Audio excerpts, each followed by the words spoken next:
And I'm guessing that I don't know if you're going from the perspective of Colonel Sanders or somebody else courting him, but I guess we'll get started. So let's just dive right in, guys. That's my name. My name is gonna be Chaos. Chaos Hand. Bam. Confirm. Oh, actually, that looks really good. Now I want fried chicken and biscuits. Is that this whole game's ploy? To make me hungry? Because it's working. Alright, well. Here we go, guys.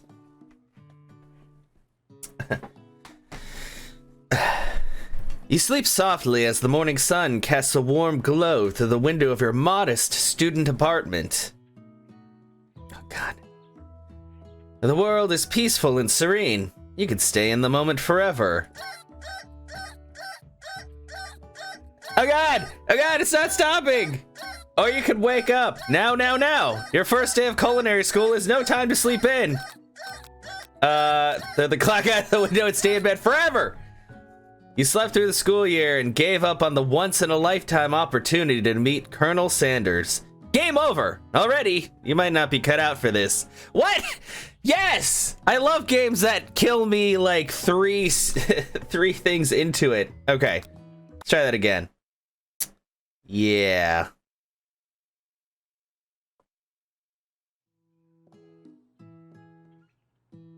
Okay. You sleep softly as a modest. What's peaceful and serene? Alright, smack that clock. Up and at 'em. Lying in bed, you stare at the ceiling, thinking about everything that awaits you at the prestigious University of Cooking School, Academy for Learning. Your mind begins to wander. Who will be there? What will you cook?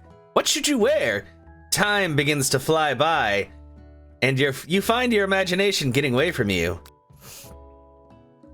Okay, oh God, please tell you allow yourself to daydream a bit, thinking about the future. It's here, finally! Your first day of culinary school. So many dishes to prepare, so many students to meet. Your mind is swimming with possibilities when you realize you're running late. You grab a biscuit and burst out the door in a hurry. What? What? Delicious. Just what you needed to wake up those taste buds. What the? Why is it steaming? That's the menu. Okay, here's a biscuit for you guys. Yikes, you're in such a hurry. In fact, you forgot to put in any deodorant before running out the door. You're sweating buckets as you rush to arrive on time. Uh-oh. Sure that won't be bad.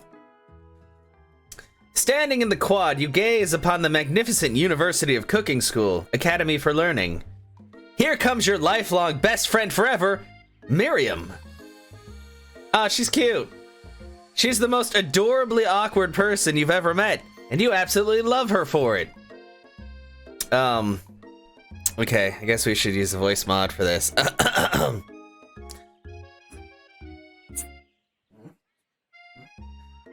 Good morning, Chaos Hand.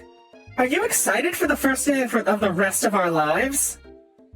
Actually, I'm... Because I sure am. Excited. A little nervous. Oh, okay. A lot nervous. What's the... It's just that in the morning I made breakfast for myself, but, well, when I ate it, I couldn't taste any of the love in the food. What if I'm no good? What if I fail? Oh, she's already crying. This is sad. Classic Miriam. Raised by Master Chef parents, she's always held herself to a very high standard. Oh, that's actually kind of a sad backstory. Because, you know, parents with high expectations make for kind of a rough childhood. Ever since we were little babies playing together and you rescued me from that quicksand box. What? There's a quicksand box? It's been clear to me that you're the most loving, caring person I know. You're going to do great. But with the University of Cooking School Academy for Learning's famous 3-day only semesters, I'm afraid of being left behind and never catching up. A sweet girl, Miriam has always had a flair for the dramatic. This summer, she got so nervous about her first kiss that she chipped a tooth practicing on a mannequin. Ah! Ow! Should you pep talk her or change the subject to give her some relief? Pep talk. Remember last month when we saw that fortune teller and had our tarot cards read? The lady with the mask who gave me nightmares? I've been trying to forget. I know she looked spooky, but she was so sweet. And she told you that you were destined for great things. Remember that card with the fancy-looking tower? And that other card featuring the handsome fellow in the red suit? I've been waiting for so long to meet a handsome fellow I could call my own.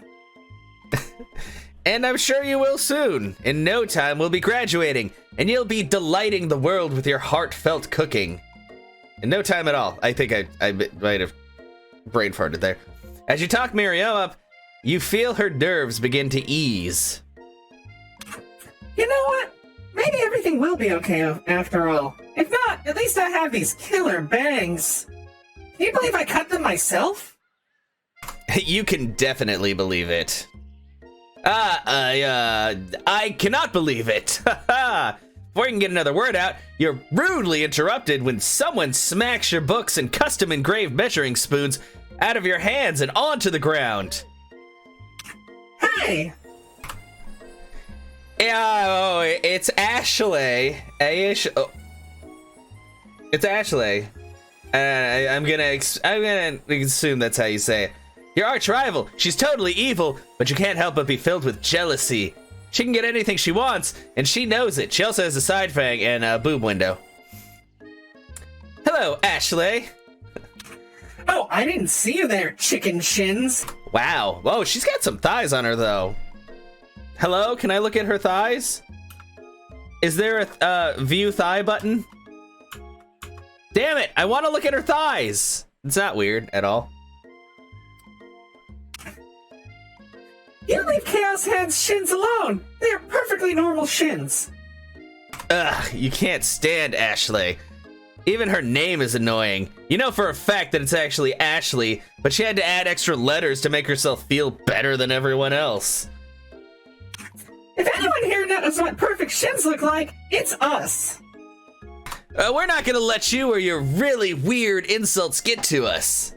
Across the quad, you see Ashley's best friend, Van Van, and the Man has stopped to look at his own reflection in the mirror. His pants are so tight you can see him casually working out his glutes while he styles his hair. No lie, they're rocking glutes. Van Van? You rang. Oh god, is he wearing a... What? What is going on with these characters in his hair? You never been sure what their arrangement is, but as long as you've known them, Ashley and Van Van have been just as close as you and Miriam, but substantially more devious. He looks like a JoJo character. I think that's the point. I can't believe the University of Cooking School Academy for Learning would ever allow people like you to attend as students. I know, right? You think they just hand us our diplomas now? Or maybe hire us on as professors. You amateurs could learn a lot from us. With the first day of school about to start, there's just not time to properly tell these two off, so you resist the urge. Let's go, Miriam. See you later, losers. Who is this? It's a child! Yeah, what is this? As you approach the door, you see a goofy-looking kid pushing hard against the window, directly next to it. Did he just fart? Pop? Who are you? Oopsie! I think it's broken. You reach forward and easily pull the door open. That should do the trick. I love you. I think you mean thank you? My name is Pop. I was named after my Pop. He's old. Could someone like this also be a student at the school? He must be one heck of a chef. Also, his name tag clearly says Bob, but I guess he's reading it upside down. Hi Pop, I'm Chaos Hand. So, are you gonna make me hold the door all day? Nope. And with that, the young man walks into the building ahead of you. Is it just me or is he kind of cute? I think it's just you. You both shrug your shoulders before following him into the building. You stand at the edge of the room, unsure of where to sit. Other students wander in and keep themselves busy chit-chatting. A scruffy-looking pooch takes his place at the podium at the front of the class. Adorable! What is happening right now? I am seriously confused. Now, quiet down, everyone! Who is this unreasonably cute pup, and why is he in our culinary class and on a pedestal? You must be Sprinkles, head instructor and CEO of UCSAL. What? Please call me Professor Dog. I may be cute and a little fluffy, but I still demand respect. Woof. What? A cute dog is our professor? This is the best school ever! I guess only a dog's nose is capable of picking up all the nuances of fine dining. Out of nowhere, wind begins to rush around you as a swirl of cherry blossom petals fill the air inside the classroom. I'm chilly. Someone close the window. And then... he walks in. You're immediately swept up in the aura of this new student and his remarkable goatee. Who knew anyone could be so handsome? Time stands still. It's him! It's... If it isn't my favorite student, Harland... Colonel Sanders interrupts Sprinkles, Professor Dog, before he can finish his sentence. Please, call me Colonel. Colonel Sanders. A hushed murmur rolls through the classroom as Colonel Sanders walks down the aisle of desks. Suddenly, the room is sweltering. Oh no! Sweat begins to bead across your brow. You feel like everyone is looking at you, and you're not entirely wrong. You probably smell awful because you didn't put on deodorant and now you're sweating. And this over here must be Sweaty Sweats a lot.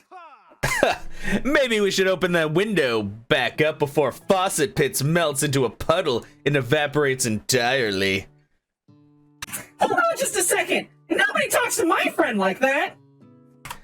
You two both know my name. We were in the same kindergarten class. What is it with all your really weird insults? Besides, when Kyle's hand sweats, it's not gross. It's beautiful. Look at that shimmer. You turn to find Colonel Sanders standing right in front of you. Colonel Sanders, Colonel Sanders, beautiful angel that he is, stands before you, smiling gently, his hand outstretched. Boy, howdy, this classroom gets hotter than a Kentucky fryer. Please, use my handkerchief. You freeze up. Colonel Sanders is talking to you. Wait, Colonel Sanders is talking to you? About how sweaty you look? You're completely mortified. This can't be your first interaction. What if he never forgets this moment? How will you respond?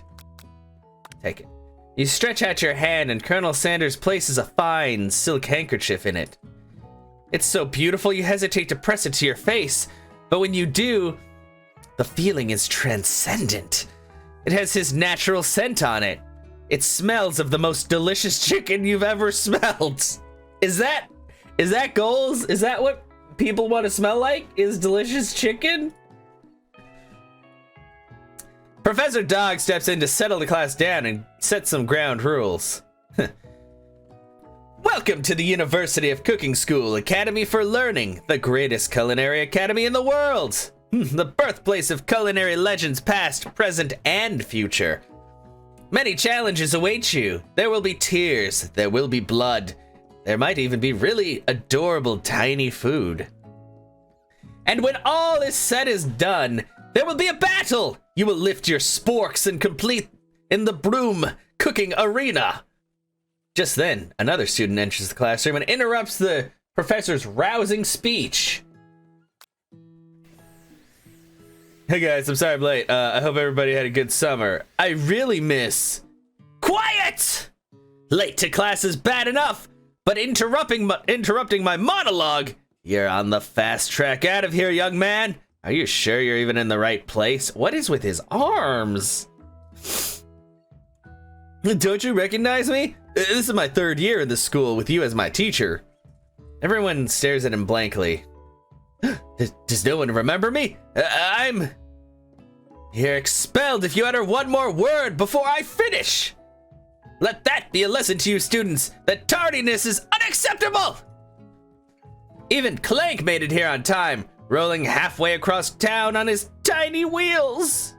You turn to see the student Sprinkles is referencing, who appears to be some sort of industrial kitchen appliance. Bzz, oh, sorry. Bzz, the class bursts into laughter. Oh, Clank, you rascal!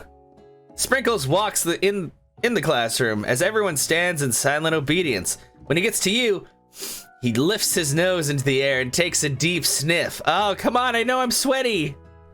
Your diet is lacking. Based on what I'm picking up here, you definitely need a multivitamin. You should be taking better care of yourself.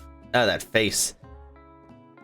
You've never had a talking dog as a teacher before, but Sprinkles' reputation for being smart but tough is well known. You decide to try to butter him up by giving him a treat from your pocket.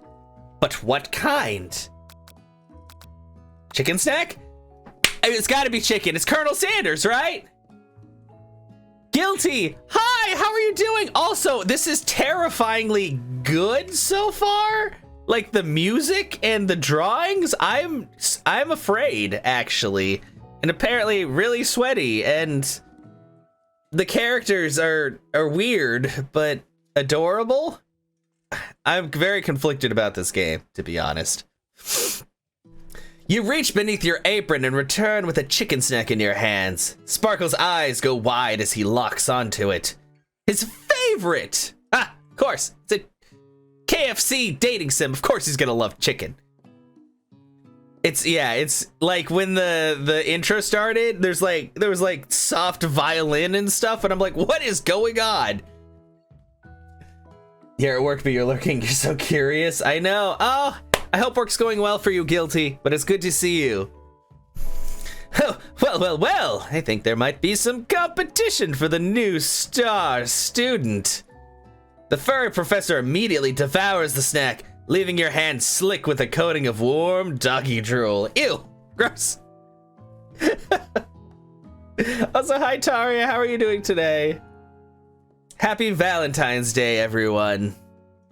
You see the other students eyeing you jealously, but pay no mind to them. If they wanted to succeed in life, they should have learned the importance of carrying a range of dog treat flavors on them at all times. Settle down, young chefs. Take your seats and prepare to have your minds opened to the amazing possibilities of culinary creation. As everyone rushes to claim their favorite seats, you're left standing at the front of the room. Only 2 options remain. Hey, Chaos Hand, there's still a seat here. It seems that no one has claimed the seat next to me, if you're interested.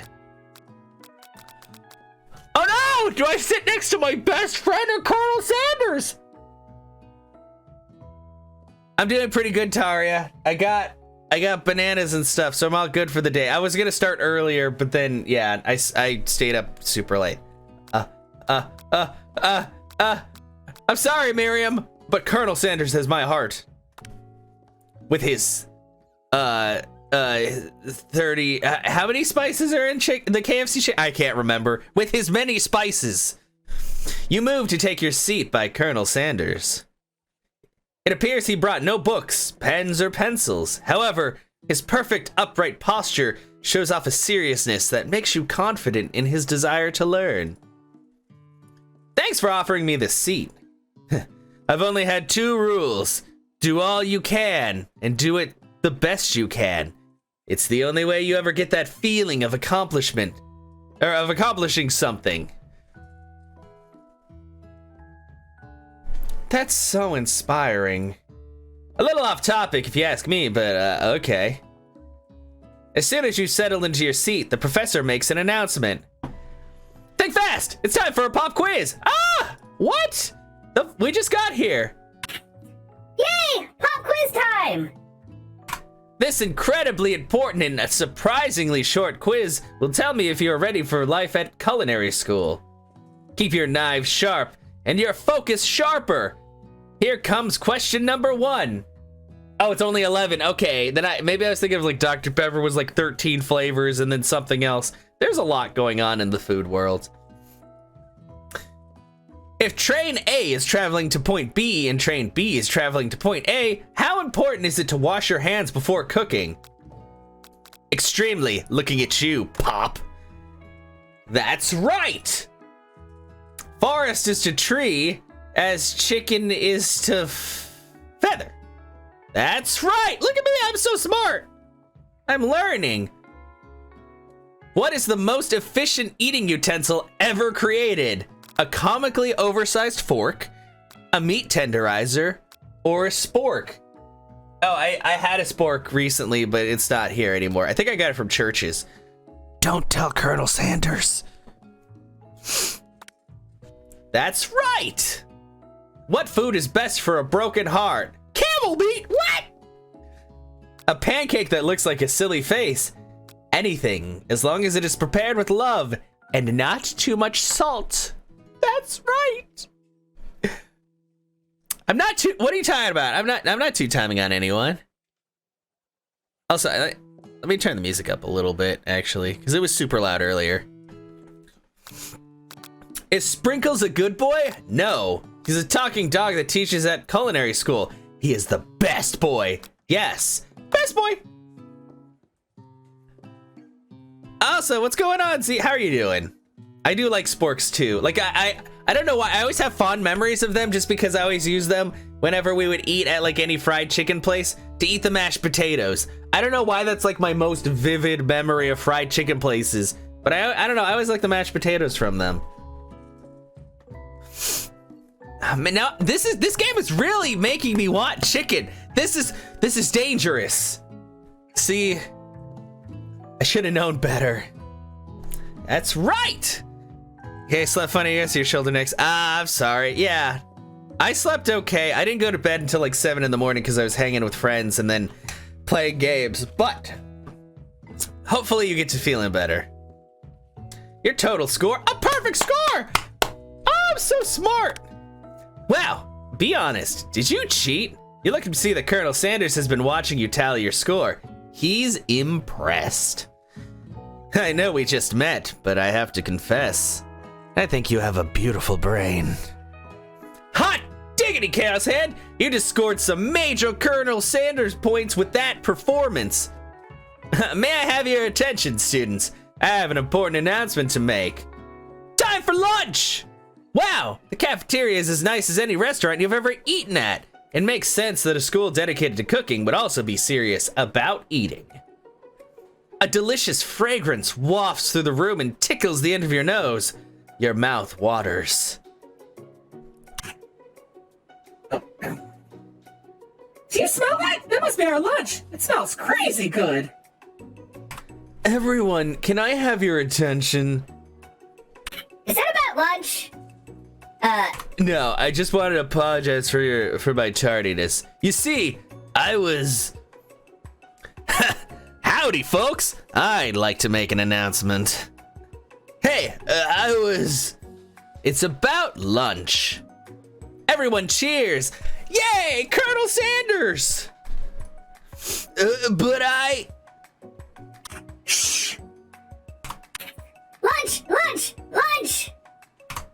She said shh. In honor of the new semester, I have prepared something special to share with everyone for lunch. That must be the smell I smelled. Indeed, that smell. You hold your breath, waiting to see what food this mysterious student has created. You heard that he's very talented, but were the rumors true? Is this? Colonel Sanders lifts a large bucket above his head. Its contents glimmer in the light. Piled high are huge pieces of chicken, breaded and fried to a crispy, golden finish. The aroma envelops you, and you begin to feel warm and safe. Colonel Sanders has filled a bucket with chicken. What a novel concept. Your stomach begins to grumble as if to say, stop thinking and start eating. For years, I have been developing a secret recipe for the perfect fried chicken. By my calculation, nothing less than 11 herbs and spices are required to achieve the perfect balance of flavors. You look around and notice that every other student has a pen and paper and is scribbling notes as fast as they can. But that's all I'll say about that. Oh. What? You think we want your stupid recipe, dude? Pshaw. Nah, my dude. Nah. I'm just drafting a last will and testament in case one of those ingredients is poison. Got him. He looks around nervously to see if anyone else is laughing at his sick burn. You wait to see what zinger Ashley has prepared to follow up, but she suddenly takes a different approach. Yeah, I was just like writing in my diary. Dear diary, today I smelled something beautiful. I knew at that moment that only the hands of a true gentleman could fry chicken so tender. You see her body language change from bitter and evil to sweet and innocent as she slides closer to Colonel Sanders. Also, seriously, she's got some thighs on her. She realizes that he is destined for greatness and fame with cooking skills like this. She wants him all to herself. Oh, please. Well, Van the Man, if you don't want any, I'll take his. Whoa, hold on. I guess I'll try it. He takes one bite and his eyes grow wide. He starts contorting his face as he tries to hold in his pure exhilaration and act unimpressed. Easy now. There's enough for everyone. Please, my fellow classmates, dig in. You take one of the pieces of fried chicken out of this bucket and sink your teeth into it. It's amazing! Oh, whoa. Tasting Colonel Sanders' food transports you to another dimension. Alone with your taste buds, gripping a drumstick in your hand, you float weightlessly. Focus your mind and meditate on this moment. Try and identify every flavor. Savor the moment and everything that it tells you about Colonel Sanders' culinary heart. Swim towards the light. We're gonna savor the moment. The flavors in your mouth are beautiful, pure, heavenly. What a guy! Alone with the flavors, you feel something that can only be described as love. For a man? For a flavor? Are they the same? After tasting his food, you try to get some one-on-one time with Colonel Sanders. You approach Colonel Sanders. Okay, I mean, yeah. Colonel Sanders smiles ever so softly as you approach. He stops what he's doing and allows you to break the silence. Colonel, I wondered if I could talk to you for a second. Ha! Anything for a fellow chef. What exactly was on that chicken? Oh, he's sweating! Oh! Ha ha ha! How bold to come out and ask. It's an idea I had for a new combination of flavors that'll make me my fortune and establish my legacy for all time as I open a chain of highly successful fried chicken restaurants. No big deal. It's just you and me talking. I can keep a secret. In fact, I've got some of my own that I'd be willing to trade. What's the rush? The semester is only getting started. We got 2 more whole days to get to know each other. He's clearly not going to give it up easily, but it doesn't hurt to be persistent. You know what they say about secrets, Colonel? Shouldn't learning be fun? Aww. You got boxy. I'll give you that. Colonel Sanders looks both ways to make sure you're truly alone, then leans in. You can feel his warm breath as he whispers. Just one ingredient, but you can't tell. I use boop. It's something my great-grandmother told me. Wow, you'd never guess that. In fact, you're not even sure where you'd get some if you searched. While you're wrapped up in that huge revelation, you notice that Colonel Sanders has disappeared. While everyone else is still in the cafeteria, you decide to look for him. You find Colonel Sanders outside, standing in the quad. Oh, it's you again. Howdy. Sometimes I like to come outside and look at the school buildings. I think about how my story will continue once I've graduated. Sounds like you got big plans. I dare say the biggest. I will leave my mark on this world. You can bet on that. Alone together for the first time, you figure now is the perfect moment to show your personality to him. Neg him to show your own strength. What is negging? What does that mean? That sounds bad. Wow him with the big idea to add an additional ingredient to really spice things up.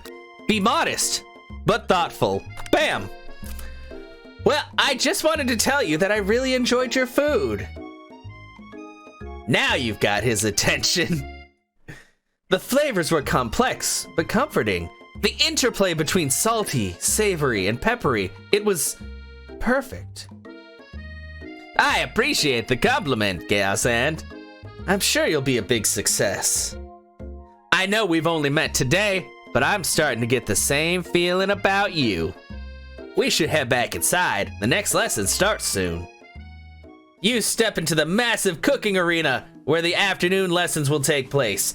Each student gets an oven and all the tools and ingredients they could need. This actually looks like a really cool area. I wish my kitchen was this gigantic. Look at this place. It's magnificent. Finally, we get to show our stuff. Oh, wait a second. Oh no, we have to show our stuff. What if I totally blow it? You're not gonna blow anything, except maybe some kisses to the crowd of fans you're going to earn with your signature adorable tiny food creations. Welcome, students, to the cooking arena. For today's lesson, we'll be cooking with partners. Hurry up and pair off. Naturally, Miriam looks over at you, but unable to control yourself. You pounce on Colonel Sanders. Oh God, no! Hey, Colonel, would you like to tackle this lesson as a team? A team of two, that is. Me and you, if that wasn't clear. Ah, poor Miriam! Ah, I'm the worst best friend. Want to be my partner?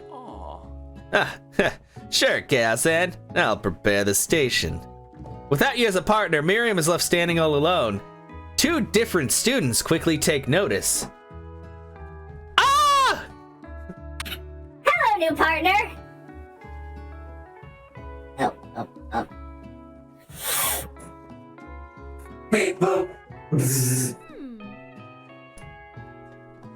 Oh my, two potential partners. I'm so sorry, gentlemen, but I don't know who to choose.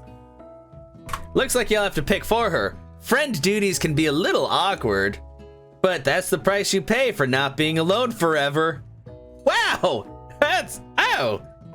Who do you want to ask to be Miriam's partner? Clank! Sorry, Pop, but I think Miriam will be partnering with Clank today. It's okay. I already ate. What does that mean? It's not entirely clear if Pop has any idea what the point of school even is at this juncture. Clank is clearly excited to have some attention. He heats up and begins to roll back and forth. War. Hold on there, fella. We don't even know the assignment yet. Technically, Clank might not have a face, but there's something charming and earnest about him. Have we licked the 7 secret herbs and spices off of Colonel Sanders' chest hairs yet? Not yet. It's still only day 1, Demond. We gotta get a little bit closer to him before we start eating food off of his chest. I think that's at least date 2 in my book. You know, that's about the point that you can start doing body shots, and it's not weird. That's not weird.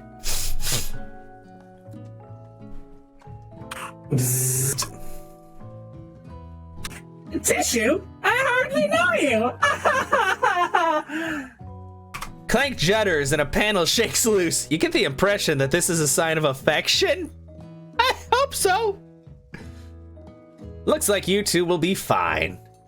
Now it's time to focus on your own cooking classwork.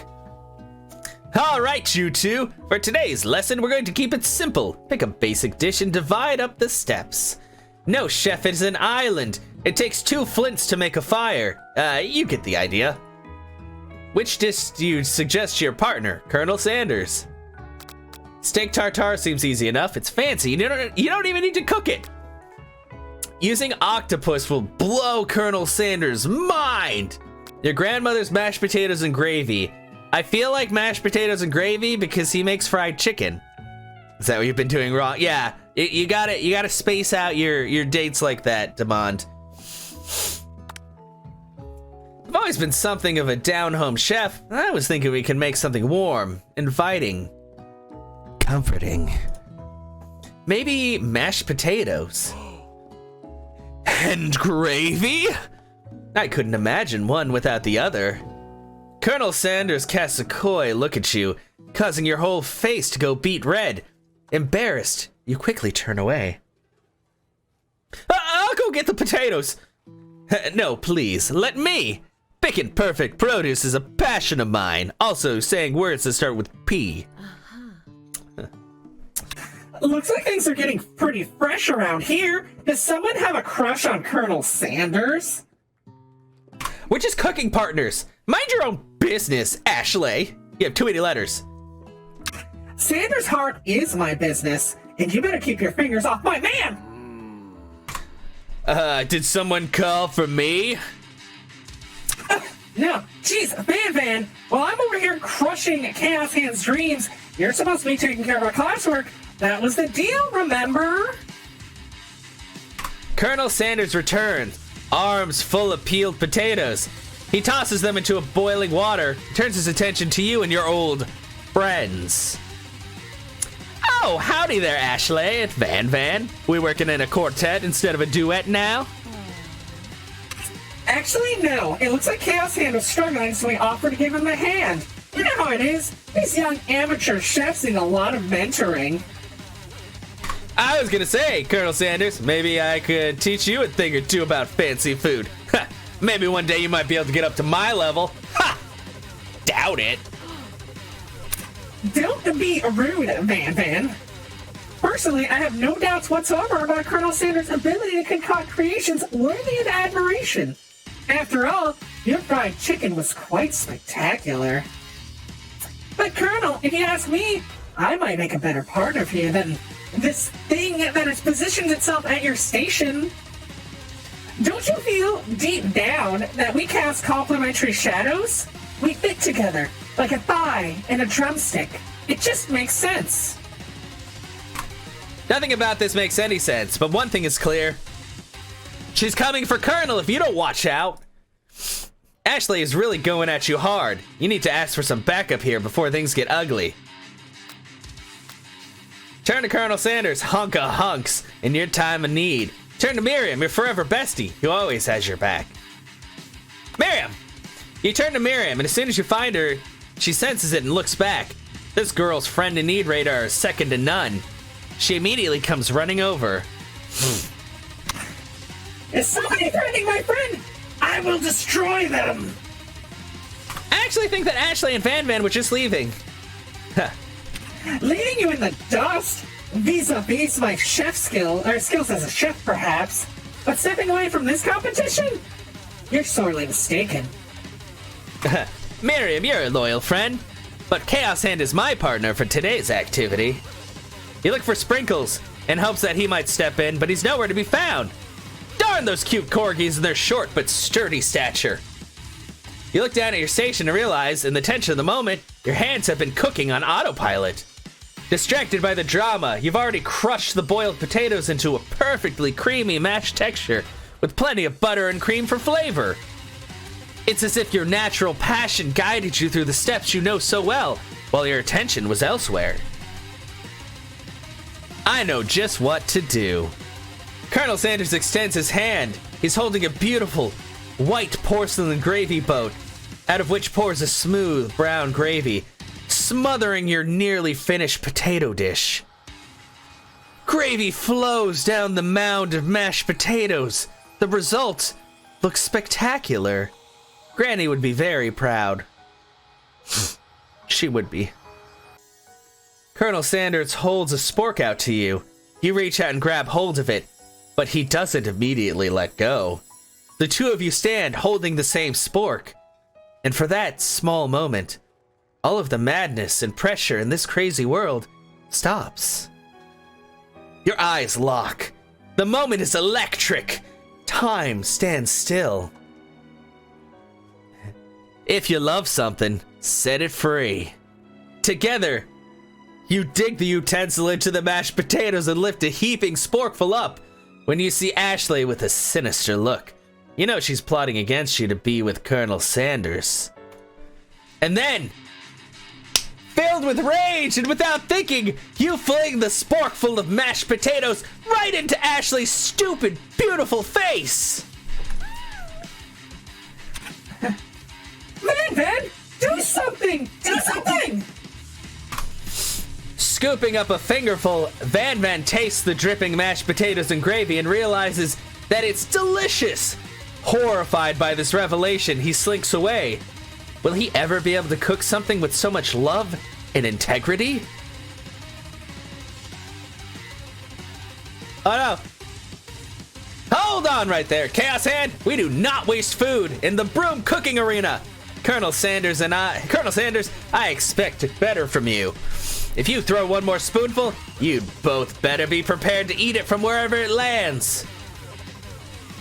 Can I have potato face?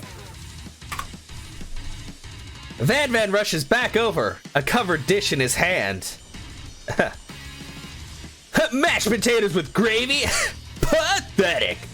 In just a few minutes, I prepared a full meal.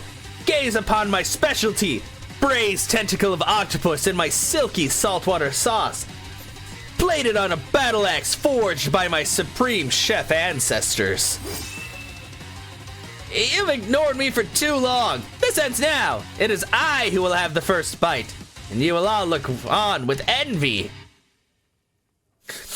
The interrupting student rushes at Van and swipes a bite of his signature dish right off the plate. No! Don't! Something about this dish doesn't strike my nose quite right. I think the octopus was rushed and may have turned in the process.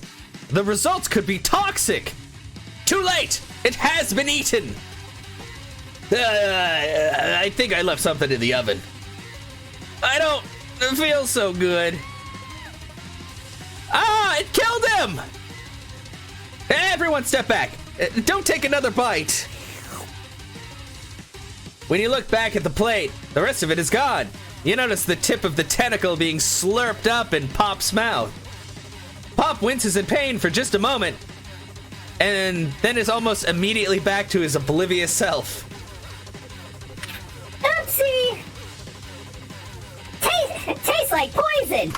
Really? The entire class has gathered to watch Pop's final moments. Shock has frozen the whole crowd. They are as motionless as statues. The class bell rings, disrupting the moment, snapping everyone back to reality. It would appear that Pop's enthusiasm for trying new things, despite obvious danger, has inoculated him against poison of all kinds. Wow, this is really pretty shonen. I'm not sure the professors here make enough money. Ghost of student. Hello? I just turned into a ghost over here. Seeing that you're shaken up by that really annoying student and all his nonsense, Colonel Sanders approaches you. I'm sorry you had to go through that. Please, let me walk you home. Oh wait, let me... What? Like for real? Oh, come on! You follow Colonel Sanders out of the room. At night, the school building has taken on another vibe entirely. It's dark, and more than a little spooky. It doesn't really look spooky to me. But maybe I don't know what spooky is.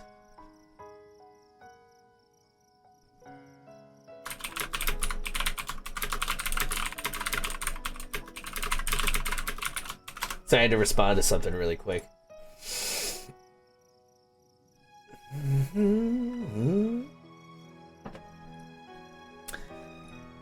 Colonel Sanders stands in the quad's neon glow and speaks softly. Ah, those mashed potatoes you made in class today. Before you go on, I want you to know, they're not a great representation of my skills. I didn't even realize I was making them. They were amazing. tasting them, it reminded me of why I became so passionate about food to begin with. Colonel Sanders is getting choked up. Cooking is obviously important to him, in a way that you find inspiring. Now might be the perfect time to tell him you're developing feelings for him. Colonel Sanders? Yes, Chaos Hand? There's something I need to tell you. God damn it, Van Van, we're having a moment! I need to tell you about him! Hold it right there. There's something I need to tell you first. Oh, jeez. That's how I'm feeling right now. You see, when I was just a boy, I had a dream that one day I would be the greatest chef the world has ever seen. Every day since, I have been working towards that dream, day and night. Never stopping, never resting. Also, lifting lots of weights, like so many weights. Hey, Showtime! Happy V-Day to you as well! We should follow our dreams with all our hearts, that our souls may grant them like wishes, floating on a shooting star. Hey, no, you? Shut up! I'm the one here to say the inspirational stuff and be the star of the story. Hey, welcome, Adventure Kid. Are we forgetting that your cooking literally killed a guy? Hey, you can't prove that! I also saw you kill that guy. What was his name? Somewhere in the distance, you hear a long, sad sigh. Forget him! We're talking about me! Me! I'm the hero! Whoa! The Spork Monster! What? The Spork Monster! He's here to fight a hero! I think I've left the fridge door open. Later, nerds! How dare you threaten me just as I was letting my guard down and connecting with another chef on an emotional level! Be afraid, be very afraid of me, because I'm a monster, see? Is he rhyming on purpose, or is that just a coincidence? Well, that's a new sleep paralysis demon. Yeah, the Spork Monster. Hi, Demi, by the way. Sonic didn't suck, the movie was actually good? Interesting. But before you can discuss syntax any further, it's a turn-based fight sequence! What will you do? What? What is happening?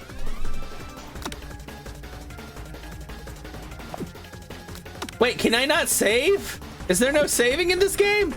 Okay, attack! You decide to go on the attack! Which attack will you use? Cook with Love. Cook with Love does 1 damage! Oh, that's bad. It just got real! That attack really upset Spork Monster. Spork Monster goes on the attack. They spit hot gravy at you. You take 1 damage. You decide to go on the attack. It worked last time, right? Cook with Love does 1 damage. Spork Monster won't forget this. Spork Monster is really feeling threatened by your attack. Spork Monster focuses their mashed mind and draws in energy from Mother Earth itself. What? They grow larger and more intimidating. How will you respond? You decide to defend.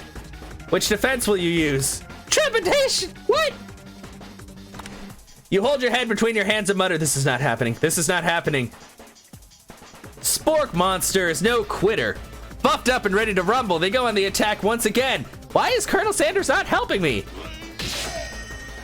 Spork Monster uses Utilitensile. You take 2 damage from the attack. If you take much more damage, you're not going to survive the battle. Ah! What am I supposed to do? What? Decide to go on the attack. Cook with Love. Spork Monster is oozing cheese sauce onto the lawn of the quad. I wonder who's going to have to clean that up. Feeling vulnerable, Spork Monster prepares for its ultimate attack, Rounded Edge. Yay, Colonel Sanders with your chicken stick! Please help me! Vile villain, your reign of terror stops here! Colonel Sanders summons the energy of 1,000 chickens! Pot Pie Power Pinch! Pot Pie Power Pinch does 10 damage! Spork Monster is defeated! Ew. You saved me! An injured Spork Monster spews steam into the night. spare this wretched beast. You manage to tamp down your disgust at the sight of this gnarly beast long enough to realize that he's still a living creature with a pure soul who deserves your pity, not your wrath. Begone, beast, and don't you dare come back for a follow-up encounter tomorrow. I won't. Oh, wait. I won't forget this, and I certainly won't be back, like you said. The spork monster scuttles off into the night. The defeated monster left behind a special item. It appears at first to be a cookbook, but on closer inspection, it's so much more. It's a book of magic spells with a golden chicken on the cover. What is happening in this game? I am so confused. You open the cover and find a library card tucked inside. The last name to have signed it is Borko. Borko, that name sounds strangely familiar. Your blood is pumping as you stand in the quiet of night, holding the mysterious book in your hands.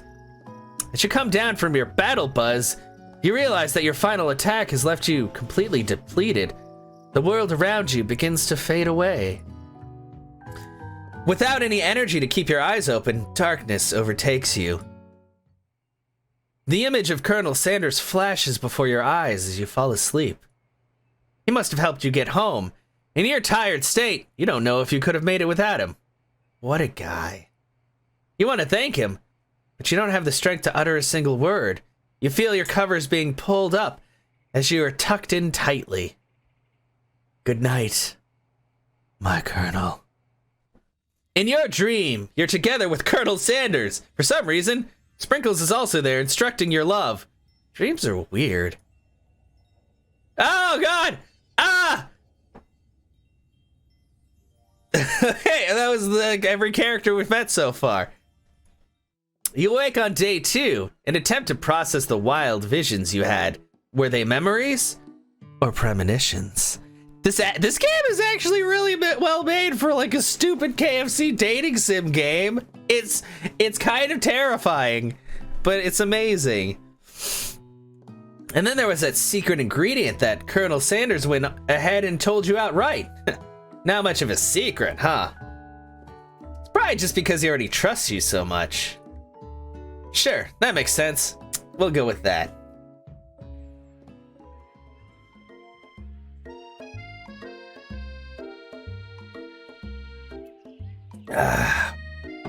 Kraken is really good, by the way. You meet up with your bestie in front of the school. Before you can tell her about the encounter with the spork monster, she launches into a story of her own. Okay, this might sound a little strange, but I think I might be, I think I might like Clank! Like him? Like? I know!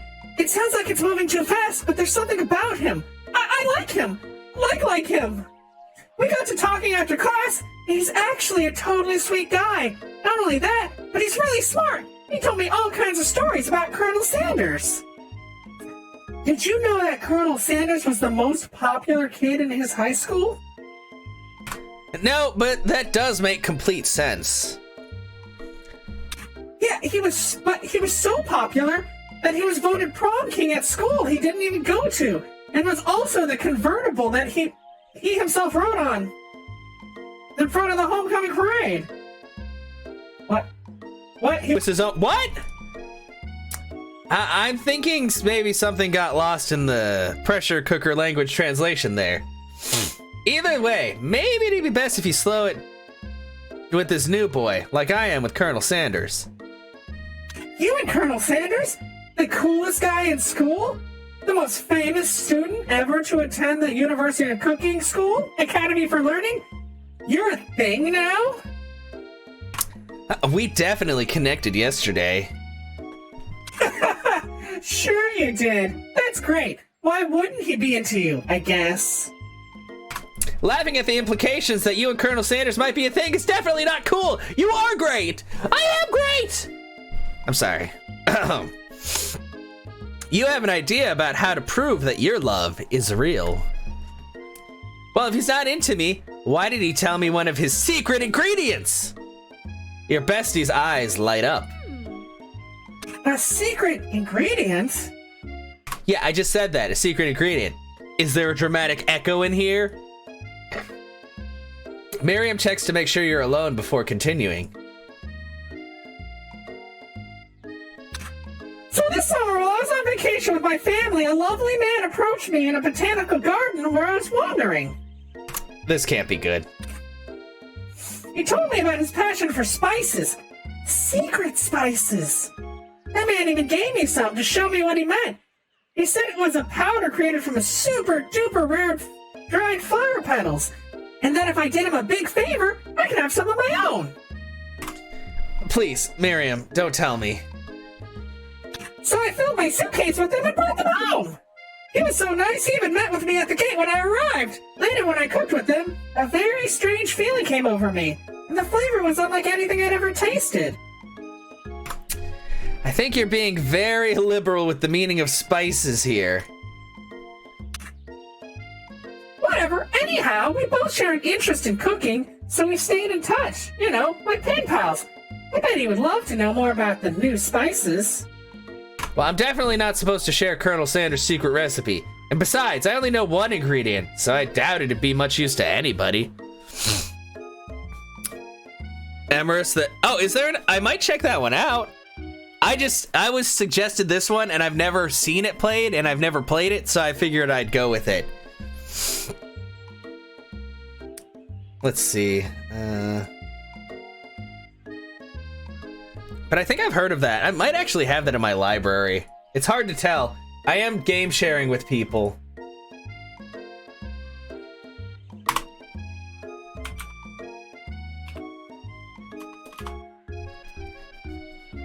Is it another free game?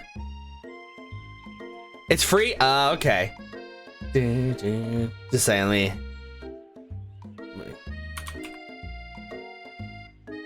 Emerus! Oh god, it's actually just straight up furries. Okay. Well, there's a bird person. Well, I don't want to play it. I just want to download it. Can I download it, please? Just download it.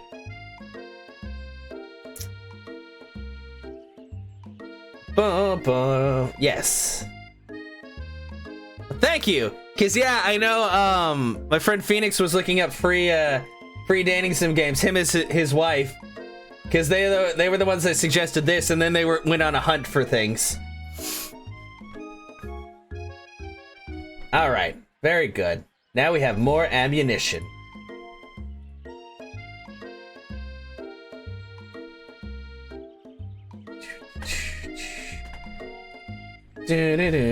Sorry, I'm closing windows now.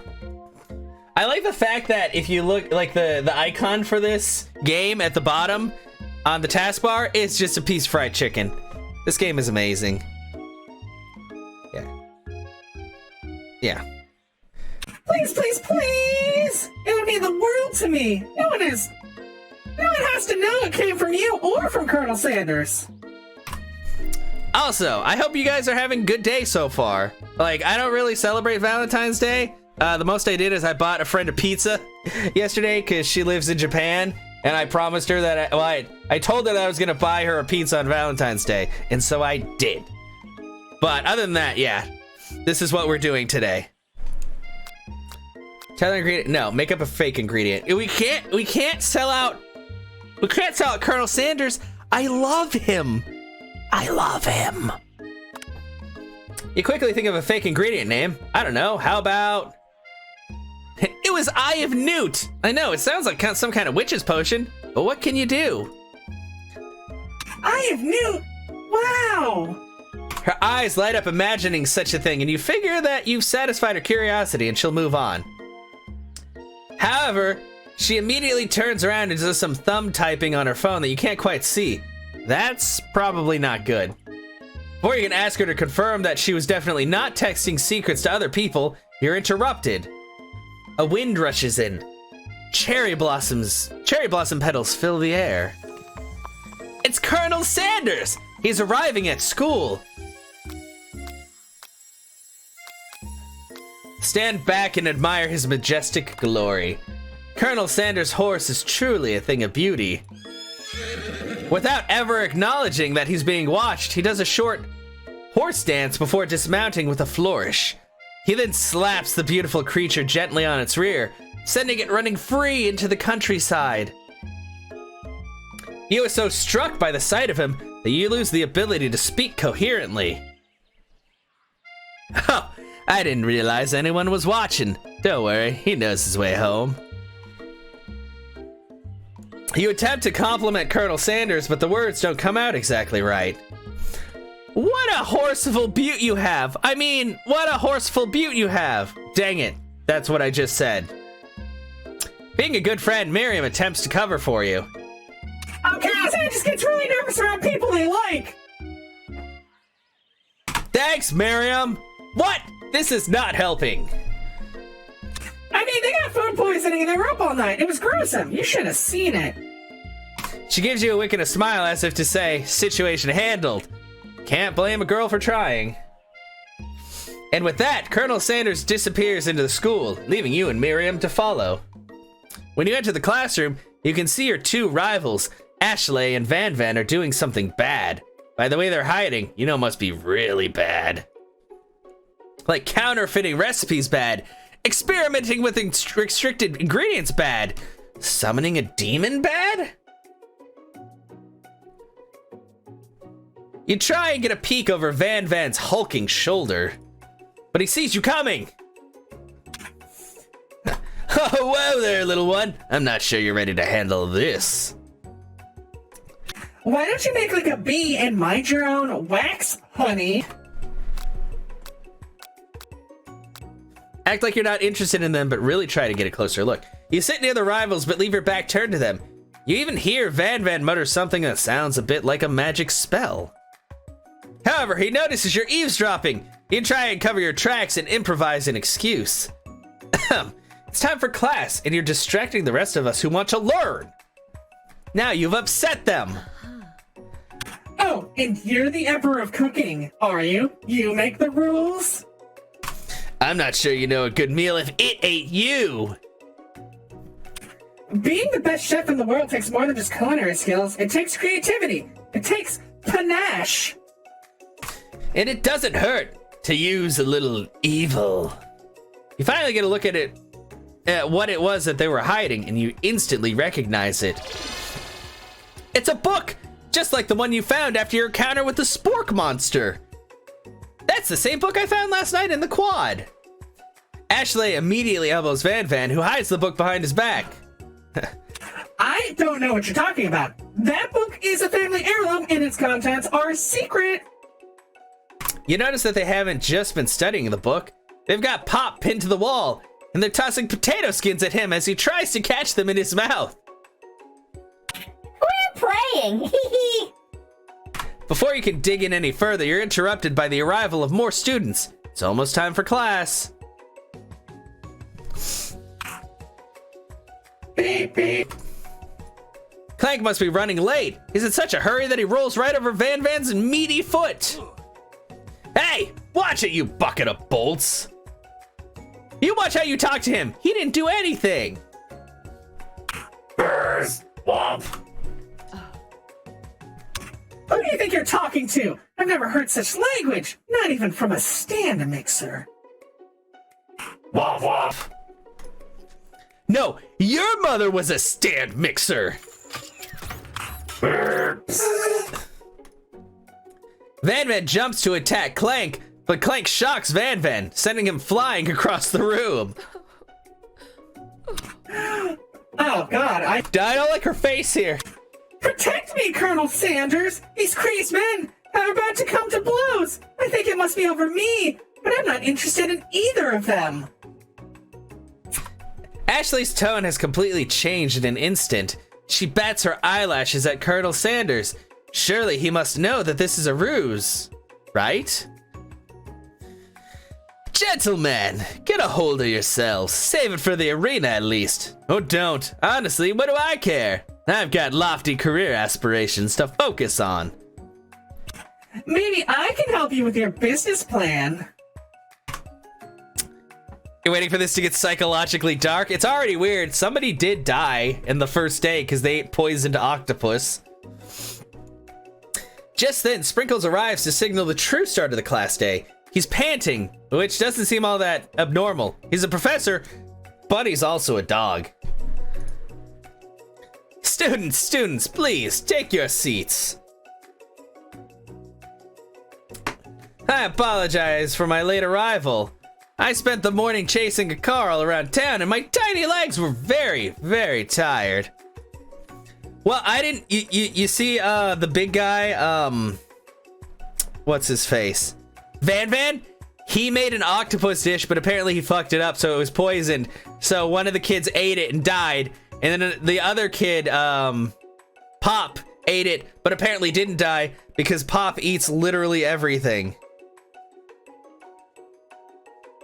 So, yeah, that was definitely a thing. Dating sims, exactly. Hi, Tibby, how are you doing? Welcome on in. Yeah, but I'm here now, and I hope you're ready to learn. Rub his furry dog belly. He loves it. After he catches his breath, Sprinkles regains control of the classroom. Without further ado, we'll review the global history of my favorite fowl, the chicken. You want to pay attention to the lesson, truly you do.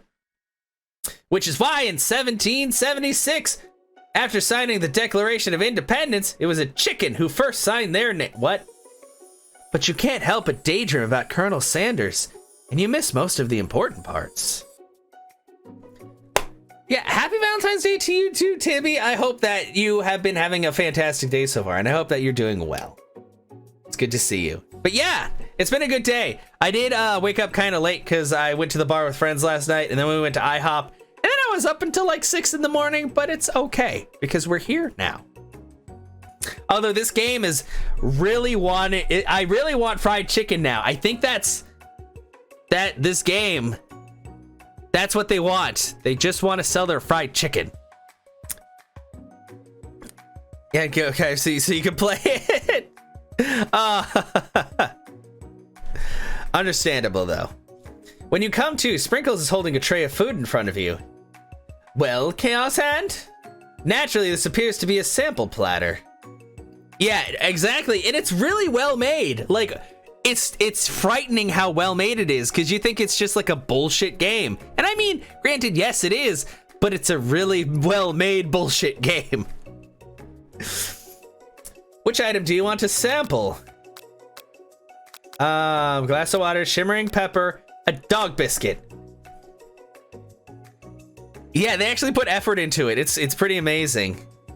Because of the shape it's baked in, you assume it's a dog biscuit is a treat made by Sprinkles. An example of his own culinary talents, perhaps? You reach out for it when Sprinkles jumps up and bites onto your cooking apron. What kind of monster would steal a dog's favorite biscuit? Your apron is left in tatters. The entire class looks on in horror as you fall unconscious from embarrassment. Oh God. I never even got to taste it. Is this the end? You fade into darkness, but something is there. The Spork monster? Borko, what are you doing here? It's not your time, my friend. Oh, wait. It's not your time, my friend. Your act of kindness has not been forgotten. You watch as your apron magically repairs itself. You won't have to live in embarrassment anymore. Thank you, my friend, wherever you are. Borko! He gave me a second chance!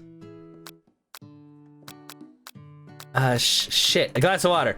Grab the glass of water and gulp it down. It's cool and crisp, like the purest snow melted by a mountain spring. So, I spared his life, and now he saved me. Thank you, Borko. Never forget the Spork monster. Hey, that was mine! It's for my favorite toilet! You owe me $6. And you've got excellent taste. You think to yourself, geez, I should pay better attention. I'll make mistakes. I'm sure he'll forgive you. Someday?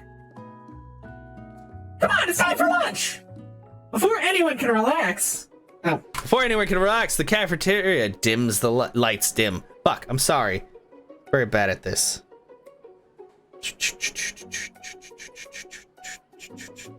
That's just a second. I forgot. I gotta.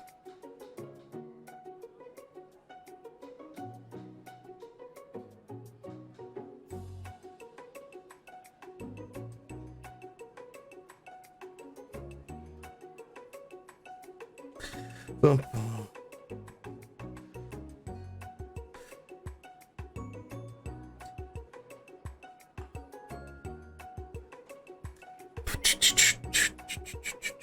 Oh, I never, oops, I never got that. Okay, just a second. I'm sorry, everybody. I just noticed something that I needed to do. But yeah, I hope everybody's doing fantastic today. Like, I'm having a really good day. This is a lot of fun. It's kind of terrifying how much fun this is, actually. Okay, let's see. Okay.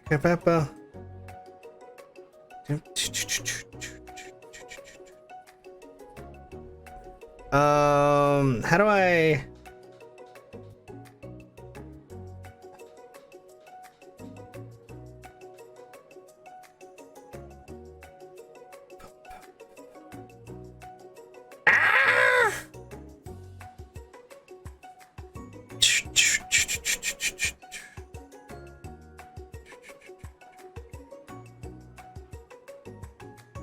Ugh.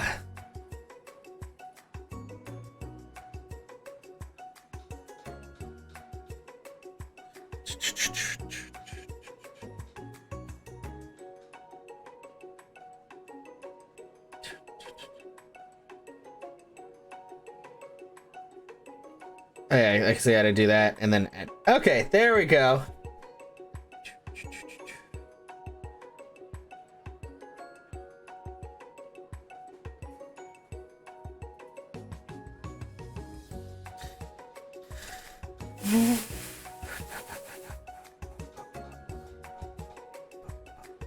Bum bum bum bum bum bum bum.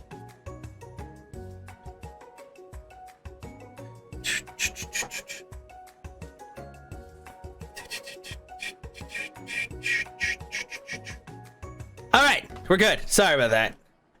Any arrivals enter to make a dramatic announcement. Today's lunch will be prepared via timed competitive cook-off. I can talk. The level of theatrics with these two is off the charts. Demand they step up and tell them you're on. That's it. A bit of lunchtime competition, eh? Count me in. If I have to wipe the tables with you fools before I set my lunch down on it, then so be it. I'm not the fool, you're the fool. Fool? Good one, Van Van. I like your gumption, Chaos Hand. I'll be watching your performance. Just as things reach a boiling point, Sprinkle steps in. Surely he'll put a stop to this madness. Now, students, please settle down. This is a lunchroom, not a sportsing court. Finally, a little sense. You breathe a sigh of relief. At least, not until we turn on the timer! Just then, a huge light blasts you in the face, flashing words, timer ready. That's what I'm talking about! Sorry, I get very, I like cooking. I stand corrected.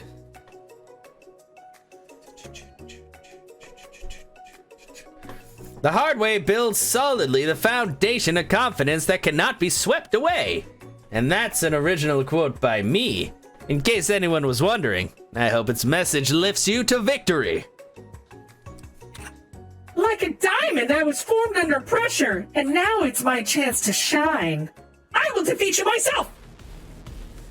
You had his chicken, and you made mashed potatoes and gravy on day one, and you're feeling like you can really impress him again here. It's time to boil some water for potatoes! Think fast. If the timer runs down, you'll be forced to pick randomly. 100 degrees Celsius, which is boiling point. That's right. But how would you have gotten to the school without knowing that? Winner gets to rub my furry belly. Let that enticing offer motivate you. You're gonna need to season this chicken before you cook it. You don't know Colonel Sanders' recipe exactly, but you have an idea. How many herbs and spices did you say he used? 11. That's right! You might not know all the ingredients yet, but at least you're headed in the right direction. Tail wagging intensifies. Now that you've got some basic steps going, it's time to elevate your craft. What state of mind offers the most flavor? Gratitude. That's right! You must never take this opportunity for granted if you hope to succeed. Your classmates are rooting for you, but Ashley is simply stronger and faster than you. You better pick up the pace if you want to survive. When you were a child, your father told you to never forget where you came from. Every day you meditate on his advice and draw energy from that place. Now would be a great time to harness that energy. So where does it come from? Small town with big dreams aboard. That's right! This is your shot, and you're not gonna miss it! Woo! You try to shut out the noise of the arena and focus on your cooking. What is the sound of success? Bubbling. That's wrong! Don't make me get the spray bottle! Man, I bet it was sizzling. Next question. You notice Colonel Sanders out of the corner of your eye. I believe in you, Chaos Hand. He's actually cheering you on, which would be awesome, except knowing he's watching you makes you totally forget what you were doing. Now all you can think about is Colonel Sanders. How many spoonfuls of gravy would it take to... what? I can't do stuff! Ah! What were you thinking? Get your mind back into the competition. Ugh. You're stranded on a desert island with only one dessert cookbook. Which do you take? What a hunk. I know, right? You know what? Shouldn't you be focused on the challenge? You're falling behind. What does that have to do with crafting spectacular fried chicken and delicate baked? I don't know. That's all I have. Woof, woof. You're really struggling to keep up. At the next station over, Ashley has already begun plating the elements of her dish. It's colorful and complex. To make up time, you toss your biscuit dough into a stand mixer. As you do, the crowd gasps. Ugh, yikes. Dessert. I know you love nothing more than seeing a fellow apprentice utilized in a kitchen battle, but sometimes that means sacrificing the personal touch. You might not have any hands, but Chaos Hand does, and a good chef needs to be touching the dough to know when it's properly mixed. There's an easy way and there's a hard way. You don't get far by going the easy way. When you hear everyone talking, you realize how serious your error was. You immediately shove your hand into the mixer to rescue your dough before it's overmixed. No! Chaos Hand, no! Oh, no! Ah! But you're not fast enough and your hand gets struck. It's immediately crushed by the quickly spinning beaters. Ow! There's no way you'll be able to use that hand for the rest of the match. What is happening?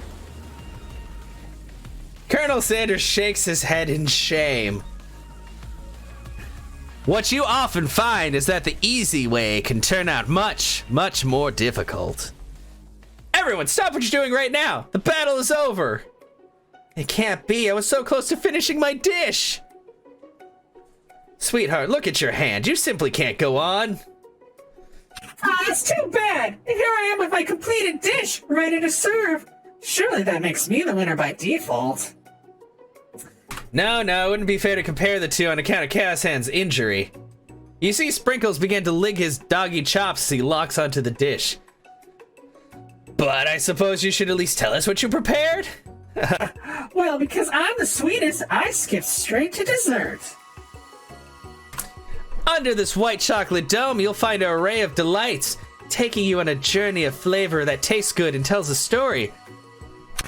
Of excellence. I forgot to turn on the voice mod. I was going to ask Chaos Hand to do the honor, but since you're injured, I'm afraid that pouring this creamer of a delicate hot chocolate on the sauce might be too difficult.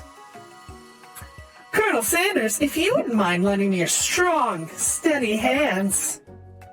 Colonel Sanders pours the hot chocolate sauce on the top of the dome, causing it to melt away, revealing the ingredients hidden within. Inside, you find a delicate fried cheese croquet atop a slice of honeycomb, ice cream 2 ways, tender nougat, and pearls of blueberry gelée. Or, I don't know how to say. What the fuck? That's a lot. Colonel Sanders seems intrigued, but perhaps not impressed as he dips his finger into the chocolate sauce. Simplicity isn't your strong suit, is it, Ashley? Oh, you? As he places the sauce-covered finger into his lips, Ashley leans over and whispers something into his ear. A dab of sauce sticks to his mustache. Put yourself between Colonel Sanders and Ashley. Boop! You reach out with your apron to wipe the sauce off his glistening face. Colonel Sanders recoils and brushes you back. Huh. This goatee isn't just a fashion statement, it's also functional. I was saving that flavor for later. Game over? What? What? What? I touched his goatee and he got mad. What is happening? Okay, don't worry. We're gonna make this right. Try again. Is it gonna start me at the very beginning? Oh, please, God, no. Oh, no. Lordy. Okay. Your eye will enter... Okay, but, Shut up. Tell them you're on. I didn't think this game would... It is! I actually lost at the very beginning because there was an option, like, you're getting out of bed to go to school, and it was like... Stay in bed forever just thinking about things. And I did that. It was like, well, you wasted the whole school year. Congratulations. Game over. And that was 2 decisions into the game. Okay. 100C. Okay. 11. Gratitude. Small town. Sizzling. What? It's wrong! Loud. Whoa! Well, we're already more than halfway through. We're gonna... Okay, let's try this again. It's not sizzling or bubbling. Okay, sorry guys. I want to see if it changes if I get all of those ones right.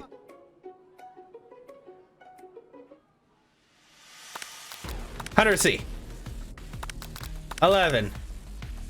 Going like cross-eyed. Gratitude. A small town where dreams are born. Silence! That's right, when they taste your cooking, they'll be so taken with it that they'll be unable to speak! You notice Colonel Sanders at the corner of your eye. I believe in you, Chaos Hand. He's actually cheering you on, which would be awesome, except, yeah, okay, so no matter what, your hand gets all smushed. Colonel Sanders' face looking over the horizon. Okay. Wedding vows.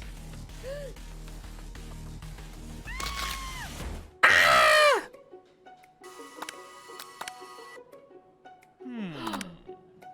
Internalize the rage you feel. Your rage burns so intensely within your eyes that they burst into flames! The flames cause your eyebrows to catch fire and turn to ash, and they fall off of your face, which means people will have a hard time understanding your emotions for the rest of the semester. Perhaps forever. Embarrassed and ashamed by your poor performance, not to mention your crispy fried brow, you run for the quad to be alone.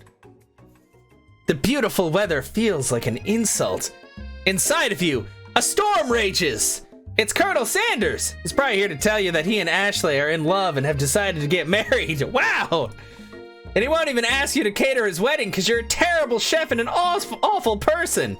You try to hide from him, but he approaches you directly. I know you're hurting right now. Not just from the devastating loss, but from that run-in with the mixer and that small fire. We should get that checked out. I'm fine. Can't you just leave me alone? I'm a loser. I'm not fit to fill your fryer. I'll never be a master chef. Failure is a part of life, not just for you, but for all of us. Do you think I've never failed at anything before? This is actually really good music. What the fuck, game? What the fuck? That's exactly what I think. Well, then think again. I wasn't always the man you see before you, enrolled in culinary school, incredibly handsome, successful, motivated. Well, handsome, sure, I was born that way. But I've walked other paths and arrived at dead ends. I was passionate about life, but I failed as an obstetrician. I was passionate about justice, but I failed as a lawyer. I was passionate about livestock, but I even failed as a mule handler. That one was especially humiliating. Mules can be so cruel. I lost my business partner in a gunfight. I didn't know. People see my delicate ribbon tie and my well-kept beard and assume that I've got it all together, which is true now, but it hasn't always been. Sounds like this guy could really use a hug. I resolved then that I was going to amount to something. No amount of hours, labor, or money would deter me from giving the best I had to give. As Colonel Sanders changes focus, you can see something ignite inside of him. A burning passion. One has to remember that every failure can be a stepping stone to something better. My new dream is pure, it's honest, is something that a humble man in a crisp white suit can be proud of. I will create a new chain of chicken restaurants that will bring joy to the entire world and make up for my past misdeeds. Yay! Just as your moment grows intimate, you're interrupted by a threatening, shadowy presence.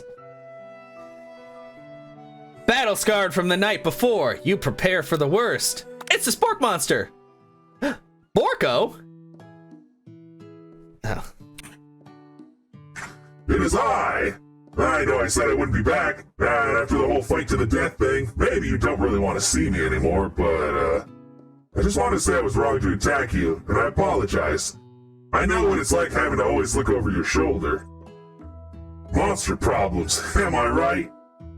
Aw, thanks, Borko. I'm glad there's no hard feelings. Getting jumped by a giant creature in the dark of night can really rile a person up.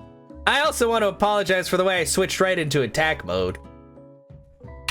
I know that you're strong and cooking school can put a person under a lot of stress. I actually used to go to this school.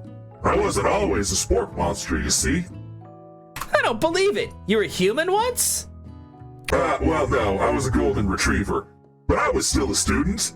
Until one day, some mean kids used with a magic spellbook cast a dark enchantment on me, and I was forever transformed. A magic spellbook? That sounds familiar. Precisely. I had procured a copy for myself, but somewhere along the way I've lost it. If you find such a book, I beg of you, respect it.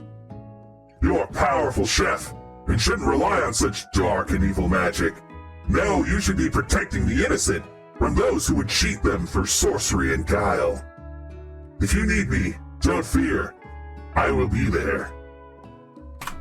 It sounds like there are some bad cooks in the kitchen of life. Chaos Hand, together, I am sure we can defeat them.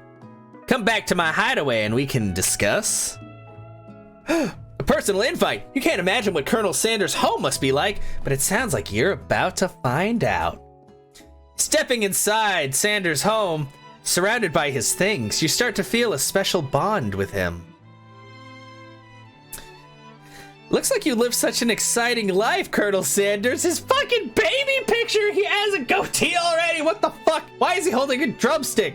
There's a camel and Kentucky. I don't know what's going on anymore with this game. Every day can be an adventure if you approach it with the right attitude. Long ago, I made the decision to never stop searching, never stop working, never stop imagining. Have you been working on any new recipes of your own lately? I'm always excited to talk about food with another ambitious chef. Well, there is something. It's just a side dish that I've been tinkering with, trying to find the right balance of flavors and textures.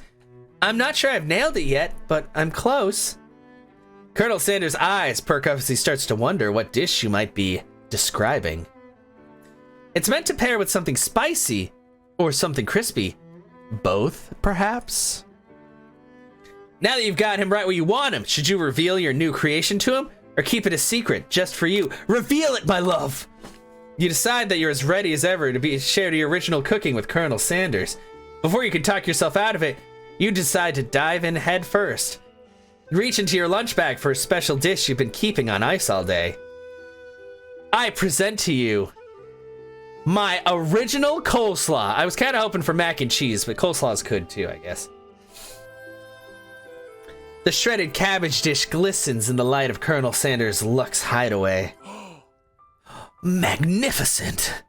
Together you chow down on the creamy slaw until just a spoonful remains in the bowl. Do you mind if I hold on to the last bite? I'd like to have it around so that I can admire its taste later and think back on this moment. You could afford to make him more, but he seems like a very sentimental kind of guy. Sure, why not?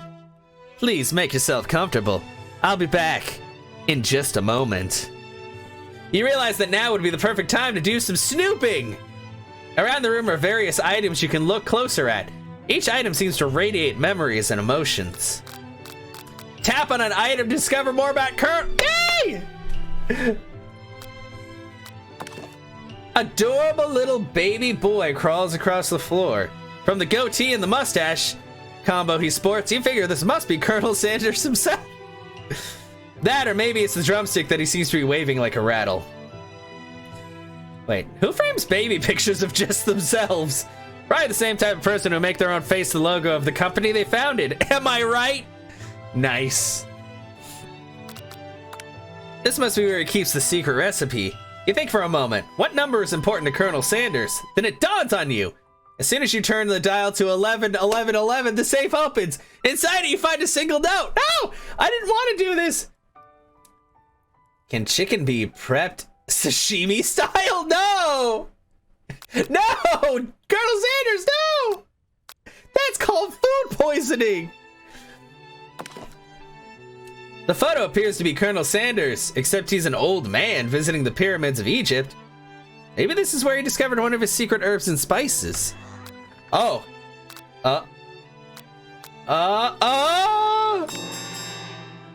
You open the door to Colonel Sanders' closet and find a row of his signature white suits hanging within. You take one off its hanger and try it on. Why? The jacket is a bit big for you, but it's soft and comfortable. You give yourself a deep hug, breathing in his scent. They say that home is where the heart is. Is this what they meant? Before you can look any further, you hear Colonel Sanders returning. What? They do make chicken sashimi, but that's dangerous. You're not supposed to eat chicken raw. He has a new dish that he's been working on. He wants you to taste it. You try to act casual till he asks why you're wearing his jacket. Aww. I don't usually loan those out, but I must say, it does look good on you. Oh crap, the jacket! You fess up and tell the truth. You confess. I think I've developed feelings for you. I might be developing feelings for you too, but I'm concerned. I can't let anything get in the way of my dreams. With a lowest chance. Oh, interesting. I think the biggest thing for me is the texture. Like, it's weird because raw fish, you can still chew it pretty easily, but like raw, like beef and chicken, you can tell when it's undercooked because it's like really chewy. But maybe it's like how thin they slice it or something. Overwhelmed, you take off the jacket and run for the door. But the thought of leaving Colonel in the midst of such an emotional breakthrough gives you pause. You stop yourself. Colonel? Yes, Chaos Hand? I honestly think this may be the beginning of something wonderful. I think you're right. We should take things slow.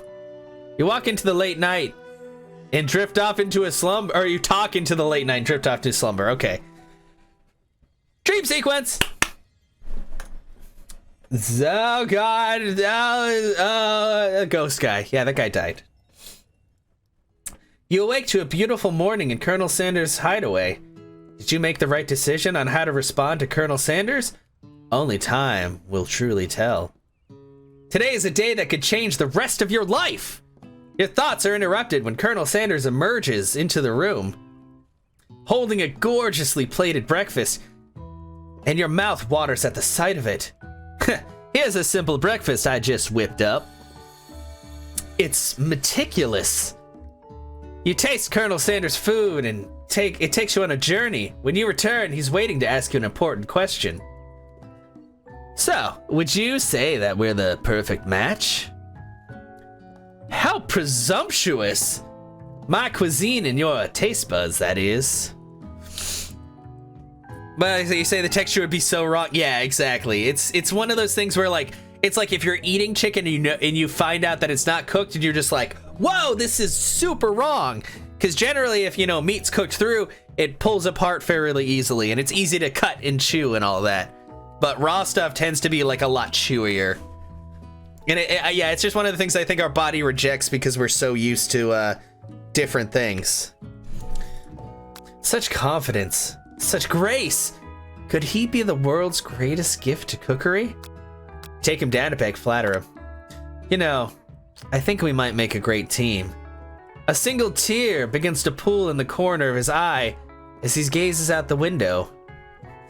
And with the right business partner, I know it can't fail. Business partner? Could he be talking to you? It's all happening so quickly. Overcome with emotion and confused by your feelings, you're on the verge of tears, unable to speak. The only answer you can find is to run out the door and get home. There's still one more day of school after all. The University of Cooking School, Academy of Learning, waits for no one. You get home to find something very surprising. Your best friend is there waiting for you. Where have you been? Because I had one heck of a night. I've been desperate to talk to you about it, but I couldn't find you. I got worried that something had happened to you.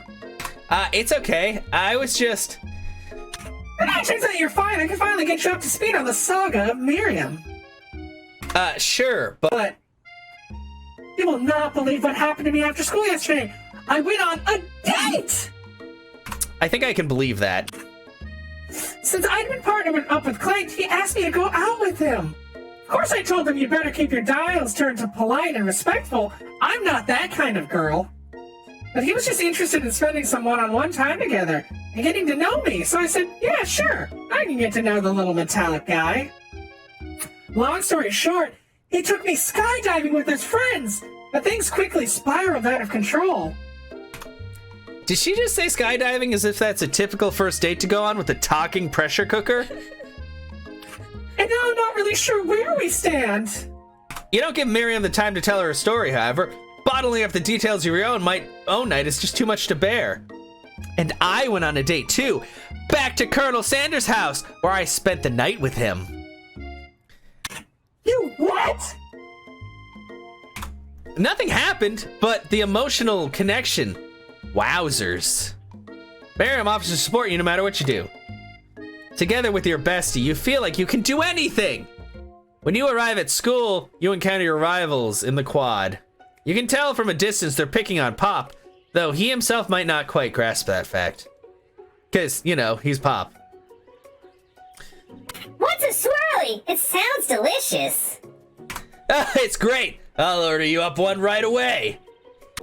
I'll have my swirly with sprinkles, please. Sprinkles is a dog and a treat. You can get your swirly dipped, too. Why don't you pick on someone your own size? Because I'm literally the biggest person at this school. I mean, okay, Van's got me there. There is that horse that Colonel Sanders rides to school, but who would dare pick out such a gentle and beautiful creature? You got some nerve, Chaos Hand, suggesting I pick on defenseless horse. Okay, now you're twisting my words and I won't have it. You clench your fist, but the injury from yesterday's mixer accident makes you wince with pain. Heh, doesn't look like you can go on cooking like that. Might as well just give up. I'll never give up. Ever! Colonel Sanders arrives just as it appears that things are close to boiling over. A naturally intuitive person, he senses that something has been going on. Is everyone excited for the final day of school? Chaos Hand, how's that hand feeling? I'm sure you'll be back in fighting form by this afternoon. Aren't you concerned about my hands, Colonel? Yesterday I almost broke a nail winning so hard. Technically, I don't believe a winner was decided, but your presentation was quite impressive. What is he doing complimenting her? Ugh! What about the flavor of my delicate, warm, gooey chocolate sauce? It was clear that you're passionate about how your food is received. That's a lot of words to say it was bland. Excuse me, Chaos Hand. I am more than capable enough to speak for myself. Maybe you can tell me more of your thoughts as we walk into class, Colonel. I'm always interested in discussing the fine art of fine foods. See you inside, Chaos Hand. Annoyed by Colonel Sanders' inability to see Ashley for who you know she really is, you walk across the quad to get some distance.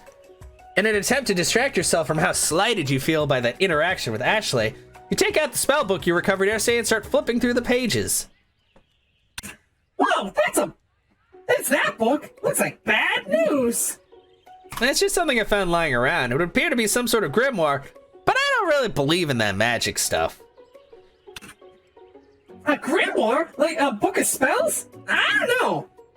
Who would spend so much time decorating a magic book if it weren't really powerful? I can think of one surefire way to find out.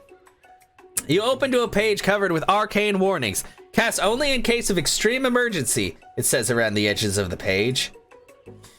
I could use the spell here that it says will erase anyone I choose from all of my memories.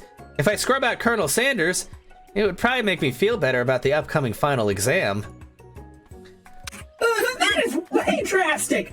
Couldn't you do something else? Like anything else? Not rooted in dark magic? Maybe tie a string around your finger? Okay, fine, it is drastic, but desperate times call for desperate measures. You've got a memory erasing spell sitting right in front of you, and a pretty good excuse to try it out.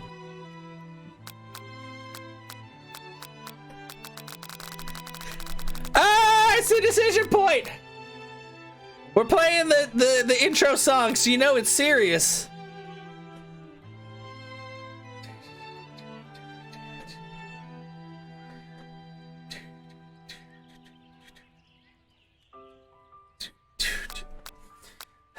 We're gonna do it! We have to concentrate. I have to. No, but I don't want to forget the Colonel. I love him. I love him. Cast the spell! You begin to recite the spell, but you stumble on the words. The only effect it seems to have is to make you forget what it is you were doing. Okay, never mind. All right, after looking at the page again, it comes rushing back to you. You can't forget Colonel Sanders. Never forget Colonel Sanders. Don't do it after all. You take your friend's advice and put the book away. It's almost time for class. Sprinkles is in the room waiting for the students to arrive. He clears his voice to make a quick announcement. I want you all to know I feel something of a dog moment coming on, but I assure you it's nothing to be afraid of. His cute little nose scrunches up and he begins to breathe quickly. Reach for some old homework to give to him as a snack? I don't know about that. Sprinkles stops in his tracks. He focuses in on the windows. The room is deadly silent. I bet there's a squirrel. When you follow his gaze, yep, you see a tiny orange squirrel perched on a cherry tree outside. Sprinkles turns feral and runs to the window of the classroom. He begins barking uncontrollably at the squirrel outside. Terrence! I told you never to come back here, Terrence! I will destroy you, Terrence! Sprinkles is barking ferociously, drool flying off of his face. Squirrel looks over, but doesn't say anything back. You wonder, is that even a talking squirrel? Who named him Terrence? You better not show your chubby cheeks around here ever again! After Sprinkles is satisfied that his presence has been felt not only by Terrence, but by any other squirrel in hearing distance, he returns to his professional tone. I apologize for the outburst. This actually brings up an important point. Thank you, Chaos Hand, for reminding me to dole out this indispensable bit of wisdom. You see, but before he can go any further, Miriam's love drama spills over into the class. No, Miriam!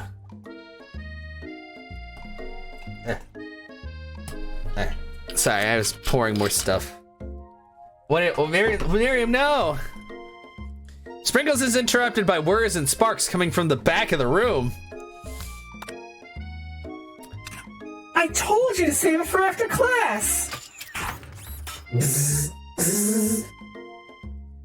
You think I wanted to be thrown from the plane? Strapped to a stranger? Miriam and Clank seem to be arguing, but you still haven't learned how to speak Clank's language of mechanical noises.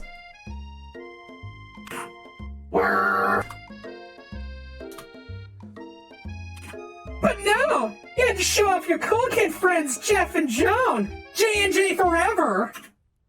Watch us form a triangle in midair as we descend! Triangles are the strongest shape, don't you know?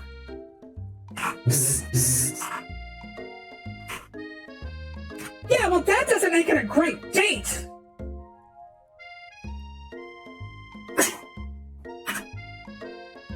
Beep! Then take Jeff and Joan with you. You can all hold hands as you pedal down the mountain, or off a cliff for all I care. Sad beep. You don't mean that, Miriam! Look at him, he's crying! Clank begins to shudder. Steam pours out of gaps in his panels, and then a loud ding stops him in his tracks.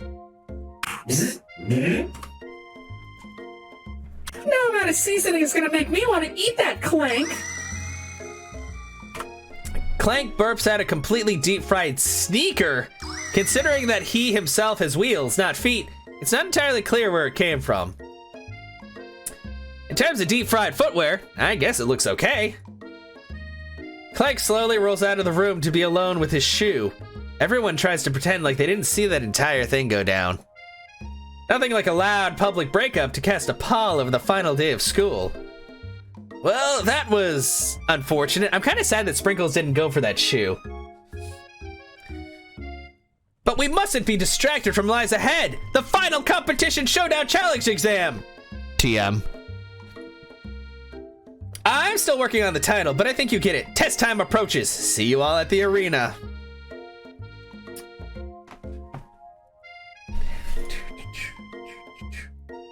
But before you can think about your upcoming competition, there's a very beautiful soul in need of a pep talk.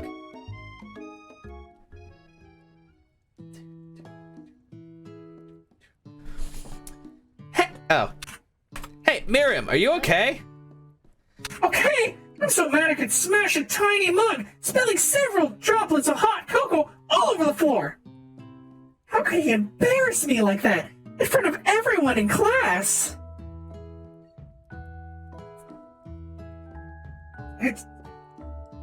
Her tiny cocoa is a delicious treasure, so you know that this breakup is no joke, even if the source of her frustration is such a silly boy. I know that you know this, but I'm gonna say it out loud. You don't need anyone! Me and you, we're gonna cruise through this final test and hit the carpool lane to Success City! Miriam brightens up, imagining the wind rushing through her short bangs, but she hesitates to embrace the feeling all the way. You're not gonna saddle up on Colonel Sanders' stallion and ride off into the sunset without me! Of course not! Well, maybe, sort of, but I'm sure there's a pony out there with your name on it, and a ranch big enough for the both of us, and whoever else we want to bring along. If it's not Pop or Clank, or anyone else you meet today, tomorrow, or this whole year, so what? You're a special person. Who shouldn't settle for the first someone to show a little interest anyhow?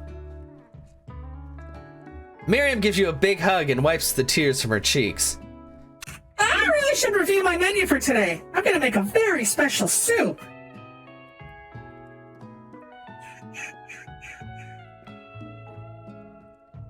And I bet that Professor Dog is gonna love it. Love it up. While you were pep talking Miriam, you completely missed lunch. That's okay, because you had a better idea of how to spend the time before your exam. You decided to head to the arena early to practice a dish.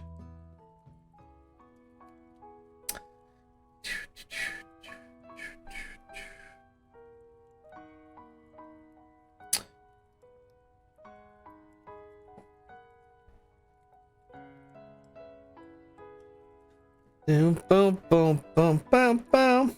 Boom, boom, boom, boom, boom, boom, boom. Okay, let me take a drink really quick because I've been talking an awful lot. I should probably get water too. I'm just drinking a mixture of rum and Coke.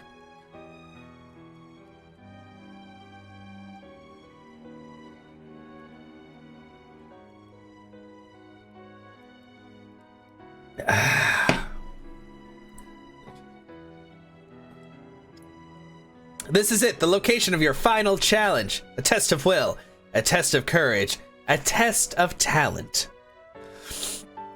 And a chance to beat the pants off of Van Van, the supposed Man-Man, and his eviler counterpart, Ashley.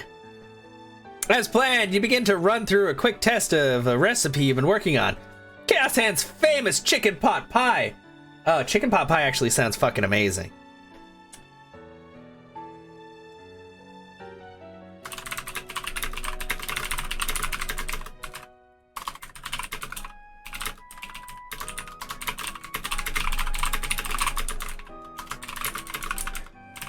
Boom, there we go.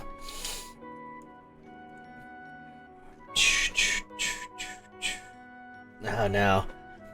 After practicing for months, making this dish comes second nature to you, and you're able to quickly get a fresh pot pie in the oven. But as soon as you do, your cram session is interrupted by Colonel Sanders! Ah! My love! Chaos Hand, what are you doing here? There's still time before the final exam. Oh, just taking it all in. I'm big into visualizing success, looking at my station and picturing victory. The pot pie has begun to bake and the smell is slowly filling the space around you. Visualizing, huh? That's too bad. I was hoping you were here cooking something delicious. You'd usually happily share your food with anyone who's hungry, but the last time you let Colonel Sanders get in your head, it cost you a cook-off. You decided it's time to put your cooking above your romantic desires. But that decision gets hard to stick to when the oven timer goes off behind you. Fess up about your practice dish. Oh, he loved it! Oh, he loves me! Okay, you got me. I'm doing a little bit more than visualizing.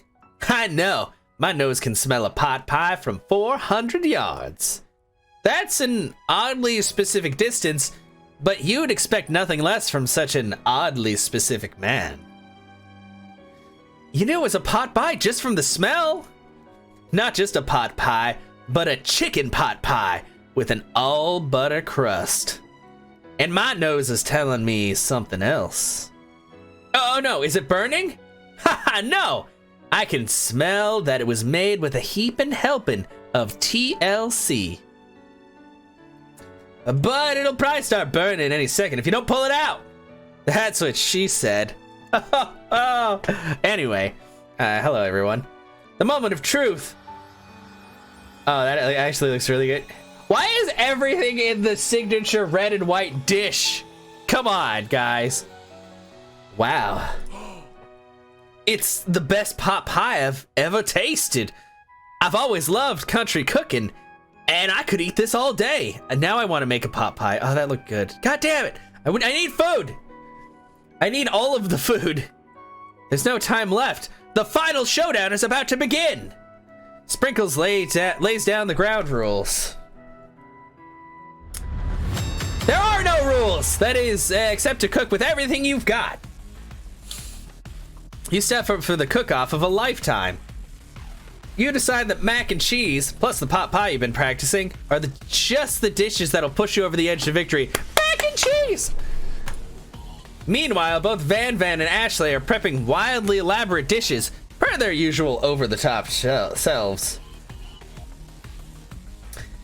Miriam has her giant magnifying glass and several sets of tweezers. She's definitely preparing to go big, going small.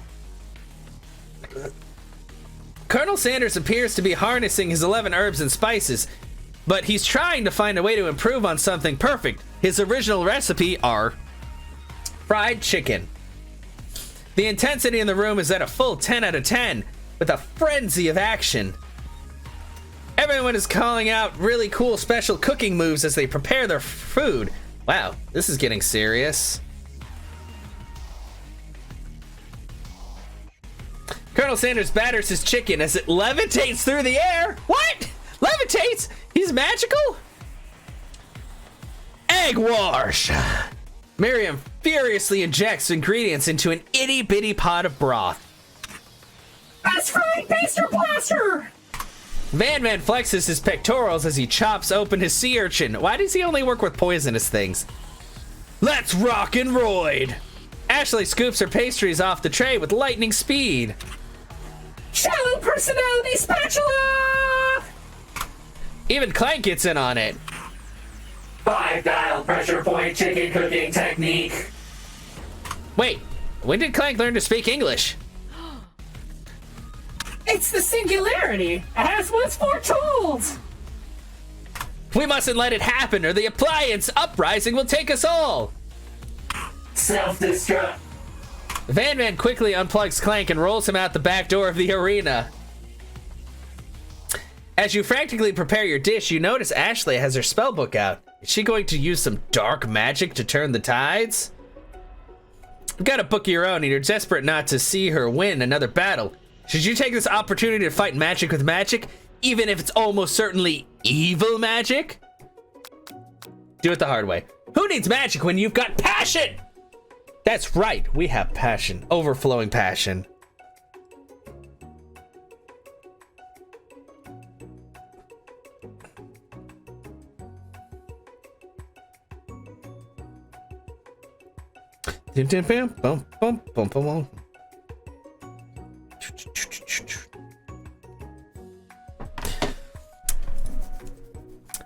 I'm going to do it the hard way. Colonel Sanders sees that you've chosen to win on your own terms, and he gives you a subtle wink from across the room. I believe in you, Chaos Hand. Miriam notices too. And I've always believed in you, Chaos Hand, since we were little kids, because I'm your best friend forever. You turn to notice that Miriam is at your station, cheering for you. Miriam, what about your dish? If you're cheering, who's cooking? Tiny food, sure cook time. I'm actually already done, so I thought I'd help you. Oh, that's sweet, but Miriam tosses a handful of spices directly into your boiling noodles. It's the secret ingredient. However, she doesn't know that you lied about the ingredient was made up. And where in the world did she get Eye of Newt from? Oh no, my noodles! The boiling pot explodes, sending Miriam flying backwards. The watery noodles begin to swirl in the air, bubbling up into a dark cloud that thickens and congeals before your very eyes. It is I, Steve, the Spork Monster.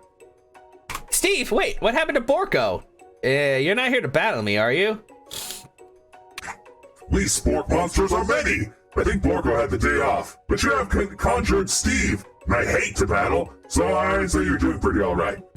Hey, you're in the middle of a cooking competition. I love this stuff. It's better than TV. You crazy kids and your culinary skills really impress me. Mind if I hang out? I'm sorry, Steve, but I'm kind of in the middle of something. Do you mind? Steve the Spork Monster notices you've got the grimoire stashed beneath your cooking station. I see what you're up to. Crisscross some magical items and accidentally summoned me, huh? Yeah, you guessed it, sort of. If you're here, would you mind tossing me some fresh noodles in a pot of salted water? I'd love to. I've always wanted to be a top chef, actually. You know, when I was just a little spork bug back in the old country. You can feel the Spork Monster winding up to tell a very long and involved story. You don't know exactly where they came from, but it seems like it was probably lonely there. Actually, you know what? Maybe you should watch from the stands. I really need to focus on this competition. I understand. It's kind of like that time in Monster School that I had fallen asleep during scare tactics class, and when I woke up... You toss a serious stare at Steve, and he takes the hint. Never mind. I'll tell you later. Good luck. Having suffered this huge setback, you don't know how you could ever win. You summon extra power from deep within yourself! The passion! The burning flames! I can do this. I have what it takes. I came here to win! Your hair turns mac and cheese orange as culinary energy flows through your body. Now I'm Super Saiyan? What? What? What? My heart is pure. My hands are steady. My taste buds have been preparing their entire lives for... Yes, Chaos Hand, you are the chosen one. You will avenge me. The power you've been summoning immediately fades back out.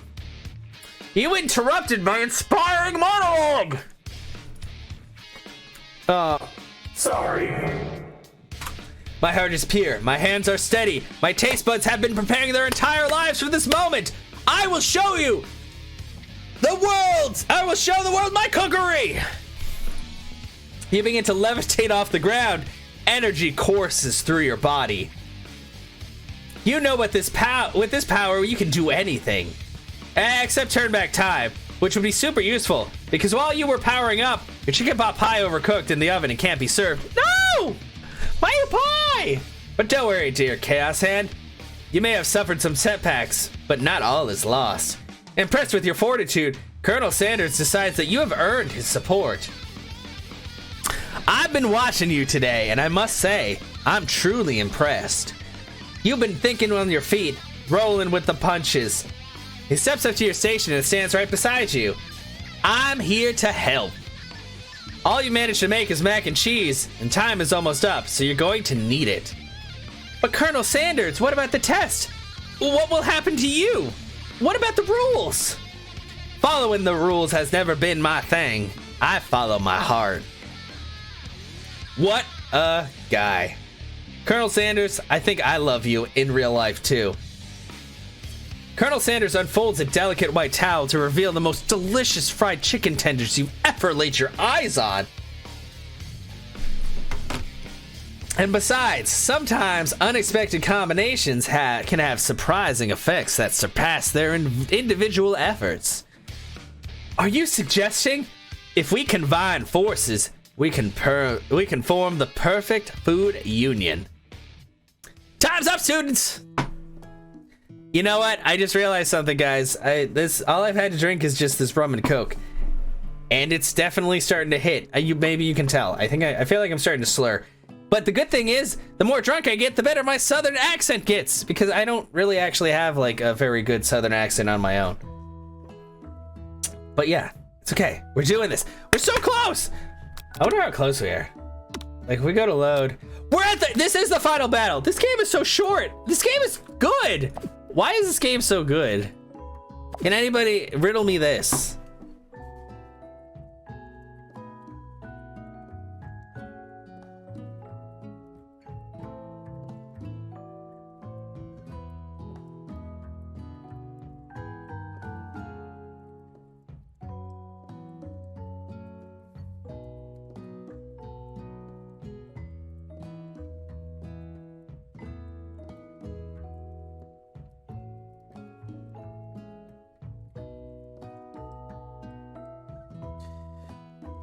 Anyway, my god. Well, this is like 40% alcohol, isn't it? Anyway, with time expired, it's the moment everyone's been waiting for. You must now prepare to present your dishes. A handful of students stand tall, but the class seems incomplete. Seems we're missing some students. Pop? Clank? Where is Pop? He hasn't been here the whole day. From off screen, you hear a pure and innocent giggle that can only come from one student. I'm flying! It sounds like it's coming from the broom closet over there. Miriam, would you mind? Inside the closet, you see Pop hanging on a broom hook by the elastic of his underpants. What, Pop? Pop, get down from there right now! Let me guess, did Van Van have something to do with this? When someone asks for a wedgie, who am I to refuse? I thought a wedgie was a salad! Pop, you.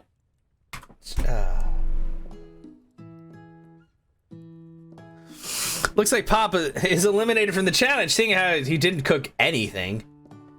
I can't feel my legs! May I be excused? God. Oh, this poor child. Sure.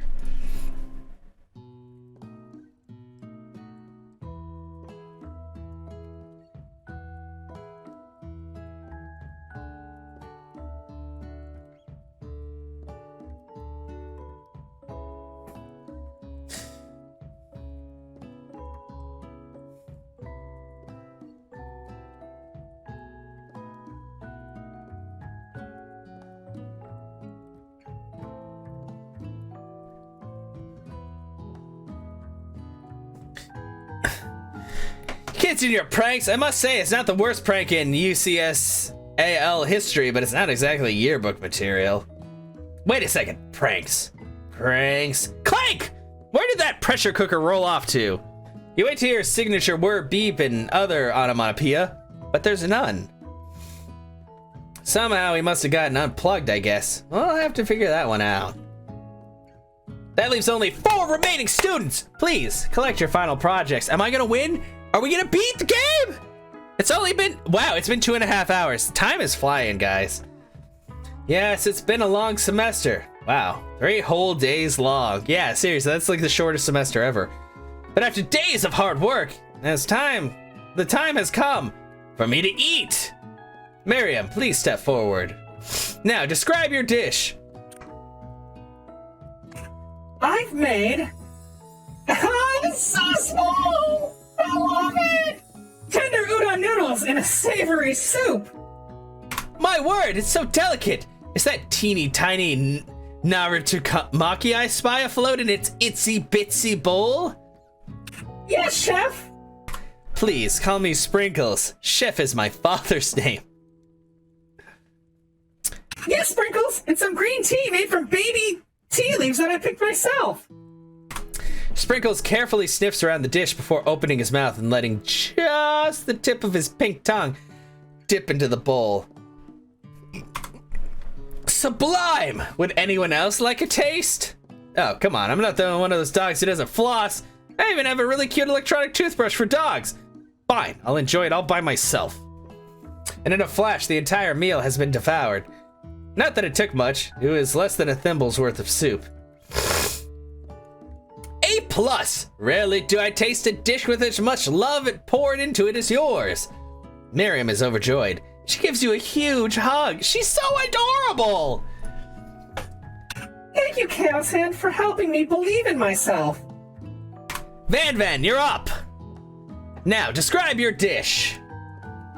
I made oni over smooth egg custard and an axe-hewn urchin shell, topped with caviar. Did you skewer one type of urchin with spines for a second, different colored type of urchin? Yes, Sprinkles. A bit much, don't you think? That's exactly why I did it. A bit much is my brand. Doesn't it look cool? Sprinkles leans in to sniff the uni, but he can't get his nose close on account of all the spikes.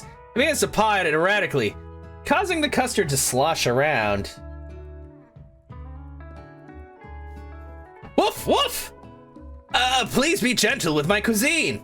Finally, Sprinkles goes all in, tongue first, but he can't get past all the needles. He reels back as his tongue is poked and prodded.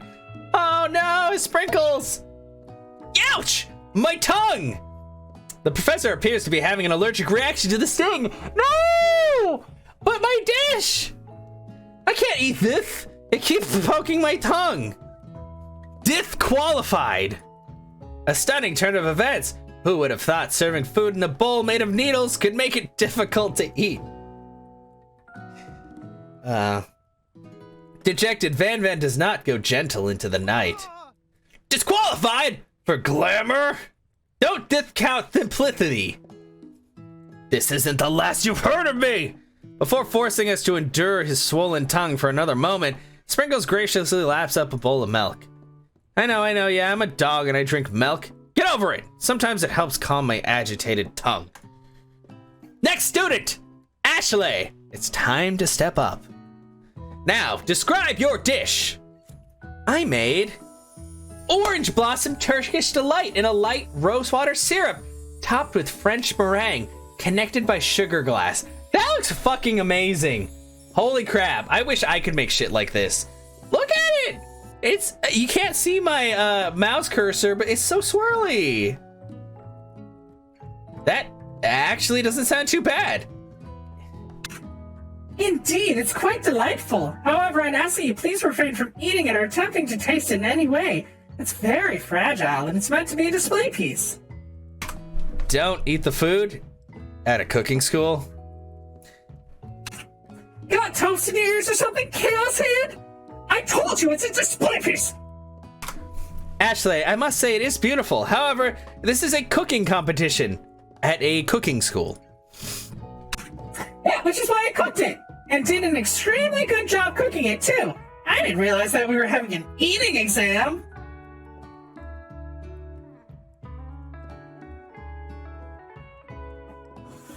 If I wanted to be judged on eating, I'd go to the College of Eating School for the Hungry. That's not real. I suppose you could smell it if you absolutely insisted, but don't breathe too hard. You might disrupt the sugar spiral. If the food cannot be eaten, it cannot be judged. You are disqualified! Rage overtakes Ashley. She finally cannot keep her two-faced routine up. You wouldn't know a high-end cuisine if it cooked you! And with that, Ashley storms off to rededicate herself to being the best, but this time without being shackled by trying to be fake nice and liked by everyone. This isn't the last time you've heard of me, either! If this class gets much smaller, I'll be teaching myself. You and Colonel Sanders, the final cooks, step up together. 2 chefs? What began as a bowl of delicious mac and cheese, oh, that looks good, has become something else. He examines it, sniffing and eyeing the bowl. Oh, why does that look so delicious? Damn it, KFC, and your marketing ploy through games. Uh-oh, I don't have a good feeling about this. From somewhere in the room, a literal drum roll plays. Just when I thought I'd seen everything in the kitchen, you give me this thing and completely blow me away. In my 49 dog years of life, I have never tasted anything so delicious and perfectly balanced. It's so delicious, in fact, that everyone passes the class. You pass, and you pass, and you get a pass.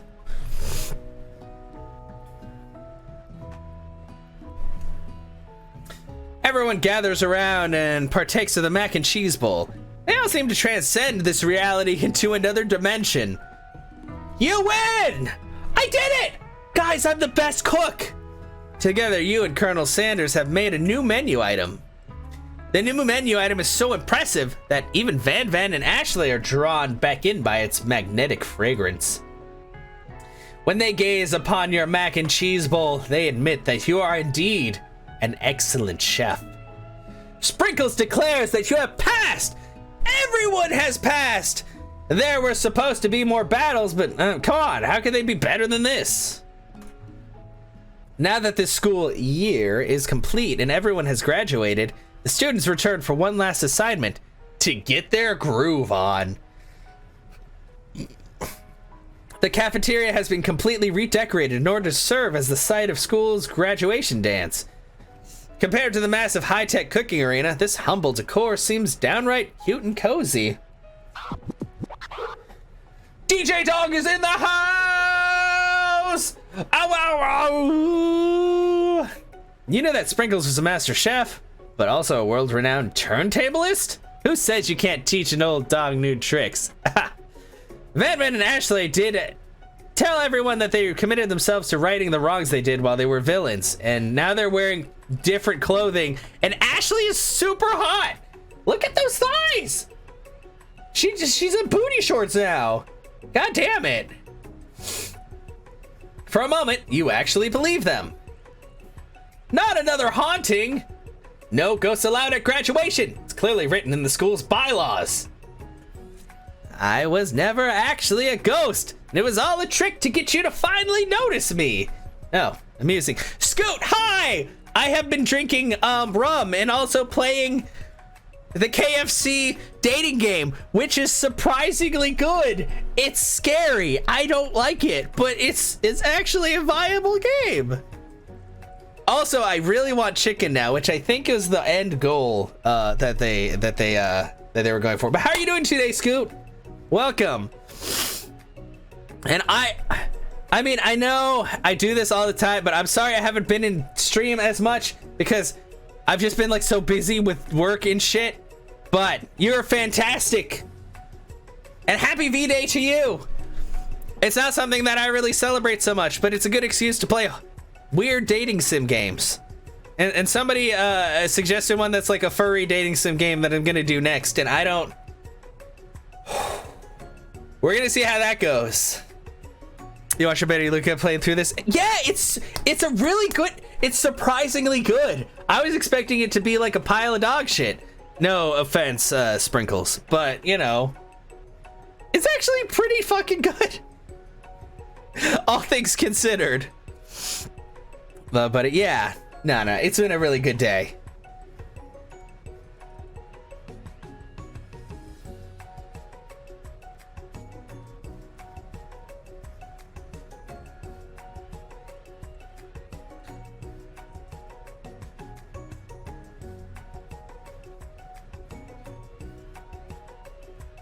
But no, it's good to see you, and I hope you've been doing well. Like, seriously. Also, like, I have been looking into cameras now. Like, I know I really, like, this camera's still pretty good, but at the same time, I do take a lot of pictures, so looking at, like, oh, man, I was looking at, like, the DSLRs and stuff, because I'm like, fuck, I really need to check out the pawn shop. I still haven't gone there yet. I need to go there, though, to see if they have any, like, cheap, good cameras. But, fuck, man. There's like so much stuff. You spread the buying disease very well. Yeah, it's okay. You know, I'm really happy. I haven't played on the Dreamcast in a while on stream, but I'm really happy that you like pointed that out to me, because that was definitely like a good buy. And you know, working on getting the OSSC and stuff like that, like, oh, I don't know. I'm just glad that, you know what, seriously, I liked having my standing desk, but having this setup where it's very static, like the camera stays the same, I'm always sitting in the same spot, definitely helps with quality, because I don't have to worry about constantly readjusting and all that. That was without the lens though. Yeah, and I mean, honestly, like for like a good fucking camera, that's not bad, because my sister, god, I think her camera and lens and all that were like a couple grand, and I'm just like, I don't know what she has, but like lenses are, oh, those things are fucking expensive. Yeah, the Elgato Camlink, that's what I gotta get. I think they only sell the 4K version now, but it's like the same price as the 1080p version, so it doesn't even really matter that much. But yeah, I definitely gotta look into all that. Same shit, exactly, yeah. Oh, man. It's just crazy to like look at all that stuff. And apparently, I know somebody linked something where Logitech finally came out, I think with a full 1080p 60 FPS webcam, but at the same time I'm like, you know what, I take a lot of pictures, so it'd probably be best if I just had an actual camera so I could just use it for both. Like when I'm not using it for stream, use it to take pictures and all that, you know. And that's the thing I like about a lot of like stuff for stream, is that it's very practical outside of stream as well. Like having a good mic is good for so many different things. Having a good camera is good for different things. Like there's just a lot of things you can use it for. I'm sorry, I'm like rambling now, but I just, yeah. Oh, amusing. Not everyone's together. It's the Spork Monster. He's totally mellowed out.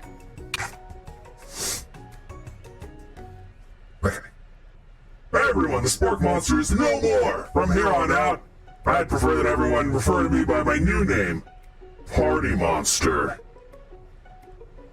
Students try to finish what he has to say, but everyone is too wrapped up in talking to Spork. Party Monster.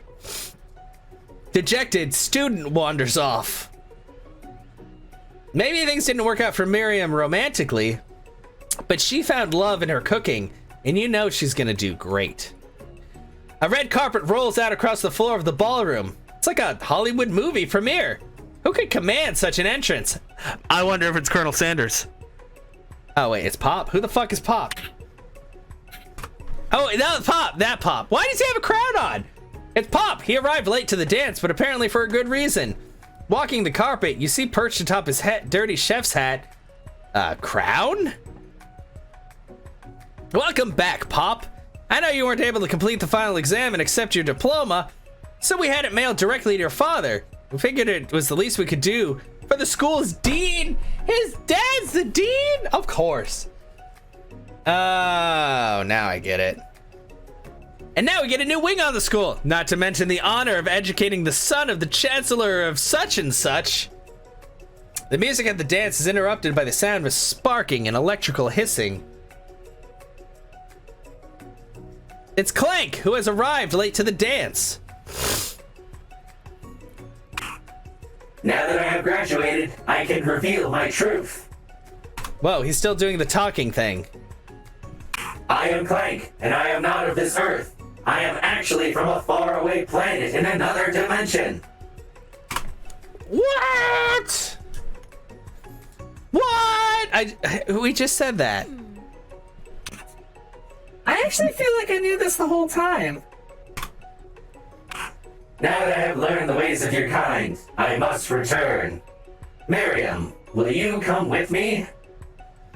I don't know what to say. Besides, no, obviously. I've just begun to learn who I really am. This isn't the time for me to devote my life to figure out who you are, Clank. You're blown away by Miriam's maturity. It's pretty clear that she has managed to surpass you in that regard. I understand, kind of. Humans are weird. A portal opens up and Clank disappears through it. I feel kind of bad for Clank, but Miriam, you know, fucking being cool with herself, that's also cool. She's fucking adorable also. The character design is really good in this game. This game is fucking fantastic, Sage. You're not wrong. I love it. Also, how are you doing today? Finally, Colonel Sanders arrives. What is he wearing? He's wearing normal clothes. What is this? Howdy, classmates. Just like the first day you met him, he has come prepared to feed the entire class. However, it's not enough to just give them a bucket of chicken. This time, it's a full meal. I didn't get to be the most famous chicken man in the history of chicken and man by not reminding people to go out and buy my chicken. The end? Why is there a question mark? Yeah, I just finished, yeah. But no, thank you so much for stopping by. It's been a surprisingly good game. The way you read it, no, I'm reading it like a southern accent. Well, that's the best time to do so, Kato. I'm sorry, I've been drinking. I apologize. Hi, how are you doing today? I'm sorry, I'm sorry, I'm sorry. No, it's not the end. As everyone feasts on their delicious chicken dinner, Colonel Sanders finds you sitting at the edge of the dance floor. Is he gonna dance with me? KFC actually, yeah, it's really good. Chaos Hand, what are you doing sitting here all alone? Came back home from class? Yeah, well, welcome home, Kata. It's good to see you. I hope you've been having a fantastic, also, happy Valentine's Day to everybody who just joined up. You guys are fucking fantastic. And whether or not you're with someone or you even give a shit about Valentine's Day, I hope you have a fantastic fucking day. Because you guys are amazing. Oh, you know, just waiting for the right person to ask me to dance. If I could, I would take all of you guys out for like lunch or dinner. But unfortunately, I don't have that much money. And also, a lot of you are very far away. But if I could, I would. I would. I wonder, might you tell me what other qualities you would expect to find in such a lucky person? Off the top of my head, I don't know. A spicy musk, a tidy goatee, and a degree from the University of Cooking School Academy for Learning, just to name a few. Thank you. I'm glad. I'm also a little drunk, but that doesn't mean that I don't love you guys normally. I just don't vocalize it as much as I do when I'm drunk. It truly is my lucky day. That's right, Colonel. It's our lucky day. Would you dance with me? Yes! I would love to dance with you. Oh, he loves me. As you glide across the dance floor, hand in hand with Colonel Sanders, the future stretches out in front of you. And once my 100th franchise is up and running, I'll be ready to take a day off. And I'll be so glad to spend it together with you, Chaos Hand. With me? How sweet! We'll work together and play together. Colonel Sanders stops dead in his tracks. Work together? Well, I think this is something I'll need to do by myself. But who will help you run your restaurants? I don't believe I need help. Besides, based on your time at school here, do you really think running restaurants is the best path forward? Could it be? You found a love connection, but failed to earn Colonel Sanders' respect as a chef. Can you live with only half of him? Will you be able to endure sharing him with his other love, the life of the entrepreneur? Yeah, fuck that chicken man! I suppose I could enroll at a pastry school. Oh, my dear Chaos Hand, I'm sure you'll find your place eventually. And along the way, you'll have me by your side. The end! I don't understand, is that good? Did we do it? Did we do it? Okay, well, let's watch the intro again, just to...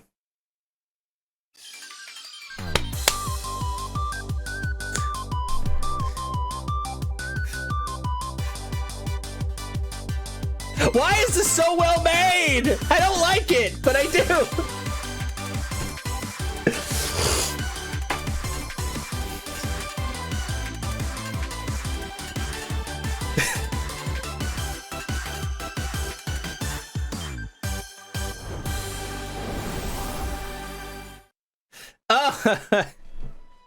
And this intro music, why is this so good? I don't understand what's happening right now. Is this the real life? I mean, I think that's gotta be okay, so where's the weed? I don't know. I've just been drinking. There's been no weed. But this violin, some good fucking violin and piano. I don't understand what I just experienced, but that was 3 hours of almost 3 hours of Colonel Sanders. I love you, Colonel Sanders. I love you. And I love all of you guys too, even if you don't make chicken with 11 herbs and spices. Give you some, I mean, I'm guessing I fell asleep at his house one time, but I don't think he did anything. I'm wondering if maybe I have to like completely give myself up to him, because there was one point where is it the final bite or is it the 9th bite? Let me check something out really quick. Replay. I know. Ashley was gonna use a spell book. Blah blah. Do it the hard way. Miriam. Oh, she was gonna help me. Wait a second. From the beginning. Here we go. Replay. Okay, so this is gonna be a quick synopsis of the game because I'm gonna speed through it. Okay, so basically we're unsure what to do. We're chit-chatting. Our professor is a dog. Quiet down. Yeah, oh no! Colonel Sanders is also there. Those two are bad. We'll get back to them in a second. Find Colonel Sanders right in front of me. Yeah, the dog, that's Professor Dog. Also known as Sprinkles. Colonel Sanders, beautiful angel that he is, stands before you, smiling gently, his hand outstretched. Boy, howdy, this classroom gets hotter than a Kentucky fryer. Please use my handkerchief. Look at him! Look at him! Yeah. And then he gives me a handkerchief because I'm sweaty. And I press it to my face. And then this guy gets kicked out because nobody cares about him. Also, Clank is a robot. Give him the chicken snack. He likes it. Sit by Colonel Sanders. We're gonna choose all the Colonel Sanders things to see if that changes the ending. Extreme, looking at you, Pop. Feather. A spork. Anything as long as it's prepared with love. Sprinkle's a good boy, he's the best boy. Perfect score! And then we go here, and then there's like is this the cooking battle? He brings a bucket of chicken. Everybody loves his chicken. Perfect play, that's what we're going for. He's filled a bucket with chicken, how novel. And then that's Van and Ashley. And Ashley is our rival apparently, but she's also really fucking hot. And it makes me mad how hot she is, because this is a joke game, but she's really fucking hot. I'm sorry. I mean, look. She's just got like a lot going on, and she's got drumstick like leggings, and her thighs are also very. She's got the thigh like fucking like going over the side of her leggings. Jesus Christ, she's so hot. And then there's Van Van. He's kind of an asshole. I mean, they're both assholes, but she's a really hot asshole. I'm sorry. She looks like, yeah, exactly. I like it. Okay, savor the moment, and it tells you about his culinary heart. Yeah, pure heavenly. What a guy. You approach Colonel Sanders. Okay, so I try to get the secret of the spices, and then I go out to the courtyard, and he divulges. Be modest but thoughtful, and he likes that. And then he tells me a secret, and oh, that's Miriam. Sorry, Miriam, I'm hanging out with here. Let's see if we get her with Pop instead of Clank. Here's her banana. Time to focus on your cooking classwork. Maybe that was a bad choice for her. Divide up the steps. Mashed potatoes and gravy. Colonel Sanders loves mashed potatoes and gravy.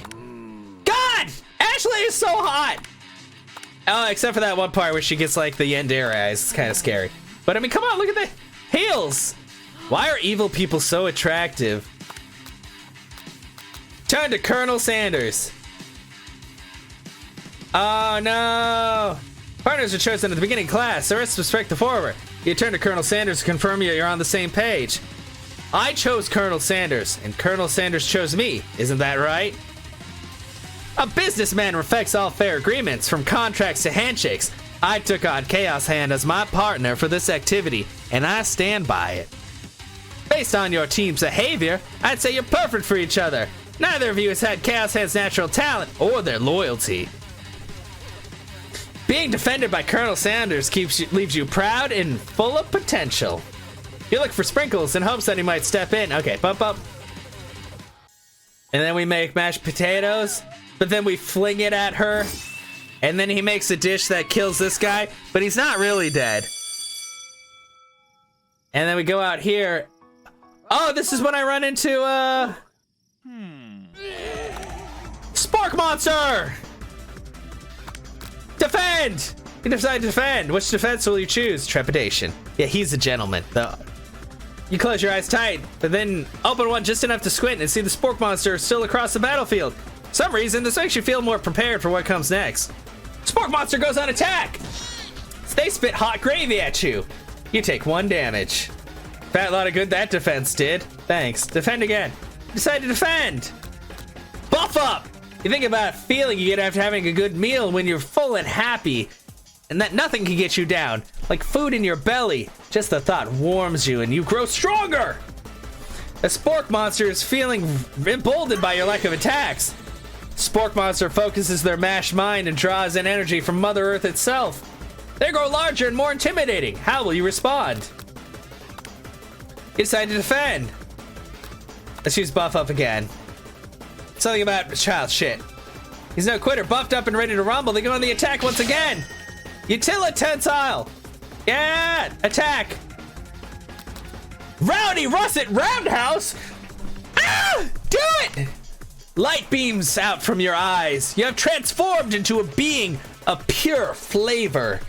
You spin so quickly that your movements become nearly invisible as you lash out at the Spork Monster. Rowdy Russet Roundhouse does 8 damage. Spork Monster's oozing cheese sauce on the lawn of the quad. I wonder who's gonna have to clean that up. Feeling vulnerable, Spork Monster prepares for its ultimate attack, Rounded Edge. Yeah, and then he's like, he does his super attack and saves me. We're gonna spare Spork Monster though. Bringing the non-bear using they, them. Exactly. Manage to tamp down your disgust at the sight of this gnarly beast long enough to realize that he's still a living creature with a pure soul who deserves your pity, not your wrath. Begone, beast! Don't you dare come back for a follow-up encounter tomorrow. I won't forget this, and I certainly won't be back like you said. Spork Monster scuttles off into the night. Oh yeah, it leaves the cookbook, magical cookbook behind. Yeah, exactly. You know what? We love all people, no matter their pronouns, Gato. And also, I apologize, because I remember I read it.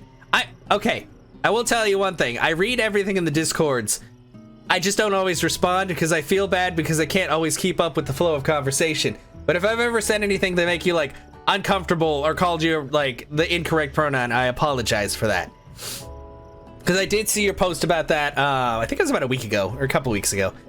My sense of time is terrible, but you're fantastic. I just want you to know that. Okay, magic spell book with chicken on the cover. Colonel Sanders took me home, and I had a dream about corgis and stuff. And I told her that I learned the secret recipe. Make up a fake ingredient. We don't want to sell out our beloved Colonel Sanders. Oh wait, run to him! You decide the best way to show Miriam how serious you and Colonel Sanders are would be to run to him. Surely he'll sweep you up onto the back of his stallion and you ride away together. That'll show her good. It was like, okay, see, my sense of time is terrible, but you're welcome. You're amazing. You're all amazing. Oh, Colonel, my Colonel. However, your sudden movement surprised the horse and it rears up, kicking you directly in the face. The force of the blow completely knocks you out cold. In the darkness, you see a vision. Chaos Hand, I'm here to deliver your message. Not this guy. It is important that you remember this exactly as I say it. If you forget, the world could end. So you know it's serious. I have been trapped in a realm beyond, but a great prophecy relies on my return. Only you can save me. All you need to do is repeat my name 3 times. And that name is... But before you can continue, you suddenly awake. Ah, jeez. You wake to find Colonel Sanders tending to you. He roused you back to life with a satchel of secret spices. Or is that just his natural seasoned musk? That was more like an alien than a ghost. Oh, it's fine. Close enough, right? Lean in for a kiss. Now, compliment the craftsmanship of his horse's shoes. Maybe you shouldn't be riding a horse to school. Maybe you shouldn't be running up to animals you don't know. It's hard to say who was in the wrong here. But one thing is for sure, that Colonel Sanders is pretty dreamy. That horse has beautiful shoes. I could really feel how smooth and sturdy they were when pressing into my face. He loved it! Ooh! That's nice to hear. No one truly appreciates a good craftsmanship anymore. And with that, Colonel Sanders disappears into the school, leaving you and Miriam to follow.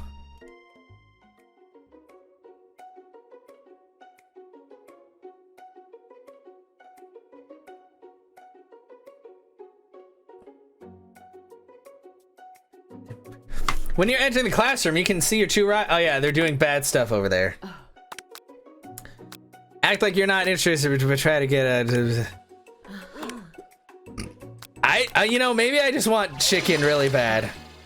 Okay, basically they have their own spell book for some reason.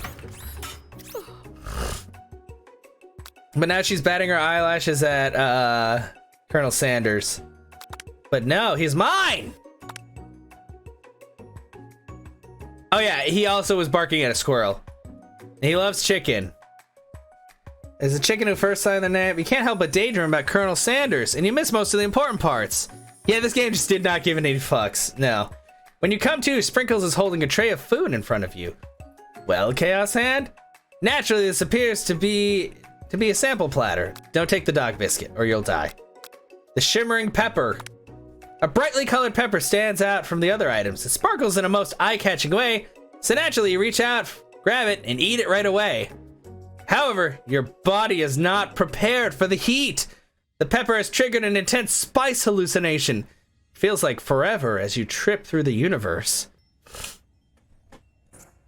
My friend. This guy again. I'm here to give you an important message. Ooh. You must avenge my death and fulfill your destiny. All you must do is I was saying, to fulfill your destiny, all you must do is... Sorry, I think I still got some spice in my throat. It's fine, I'll work through. To fulfill... the prophecy. You must... You feel yourself begin to regain consciousness. Oh, man! It really is. Like, I was not expecting it to be like a 3-hour long game. You come to and find everyone is staring at you. That pepper was the last of its kind on Earth, and now it's gone forever! Think to yourself, geez, I should pay better attention. We all make mistakes. I'm sure he'll forgive you. Someday? You'd have loved to have been in the meeting with it. God, there had to be some pretty crazy ideas thrown around.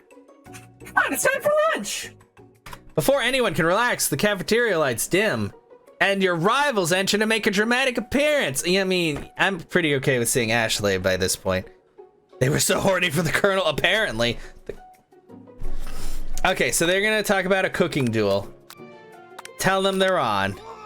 Phoenix, thank you for the host!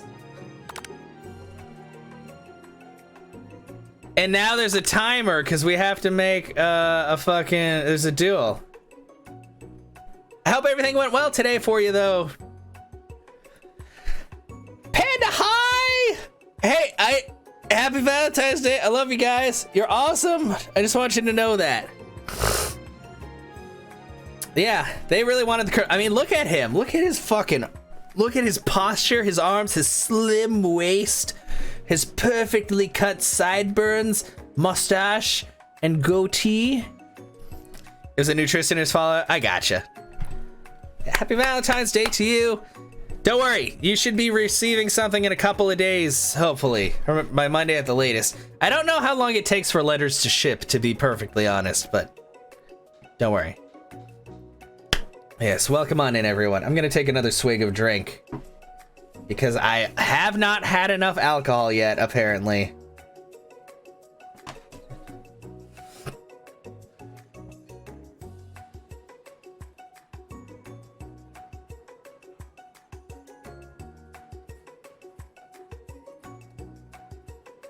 Just so everybody knows, the drink of choice today is rum and Coke, and it is Kraken rum, which I've never had before, but I had heard good things about, and it's really good. I really like it.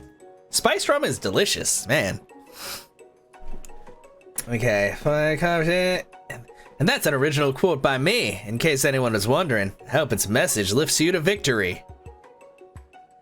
Yeah, but God, look at that fucking, oh, look at the little, like, they did so much attention to detail. Look at the leggings and the little bit of thigh that's like kind of squishing out on top. I'm sorry I keep like fixating on Ashley's thighs, but she has a really good character design and it's making me kind of mad. 100 tea. Okay, 11 herbs and spices. Gratitude when you make your food. Small town, I think, silence. Colonel Sanders, winking. Colonel Sanders! Exchanging wedding vows! At the next station over, Ashley has already begun plating elements of her dish. It's colorful and complex. To make up time, you toss your biscuit dough into a stand mixer. As you do, the crowd gasps. Yikes! I know you love nothing more than seeing a fellow appliance utilized in a kitchen battle, but sometimes that means sacrificing the personal touch. You might not have any hands, but Cam's hand does, and a good chef needs to be touching the dough to know when it's properly mixed. Yeah, I approve of those tights a lot, too. There's an easy way and a hard way. You don't get far by going the easy way. Okay, and then I literally try to get the dough out of there and I like hit my hand in the mixer because it's in the mixer. You heard that beautiful crunchy sound. Okay. And then she makes like this, it's one of those like dome chocolates where you put like hot chocolate on it and it melts it open. Colonel Sanders pours hot chocolate sauce on top of the dome, causing it to melt away, revealing the ingredients hidden within. Sorry, I'm like speeding through it because I already beat this game once. I'm just trying to see if these decisions help at all. Inside you find, yeah, a delicate fried cheese croquet on top of a slice of honeycomb. It's like there's so much going on in there. Like, that's crazy. That's crazy. I mean, just look at it. Ice cream 2 ways, tender nougat, and pearls of blueberry gelée, or gelée. I don't know how to say that. Colonel Sanders seems intrigued, but perhaps not impressed as he dips his finger into the chocolate sauce. Simplicity isn't your strong suit, is it, Ashley? Oh, you? Haha, it's not a compliment. I have to internalize the rage, or otherwise he hates me. Because he gets chocolate sauce on his goatee. But if you pull the chocolate sauce, if you wipe it off, he gets mad because it's his flavor saver. And he doesn't want you taking the chocolate away.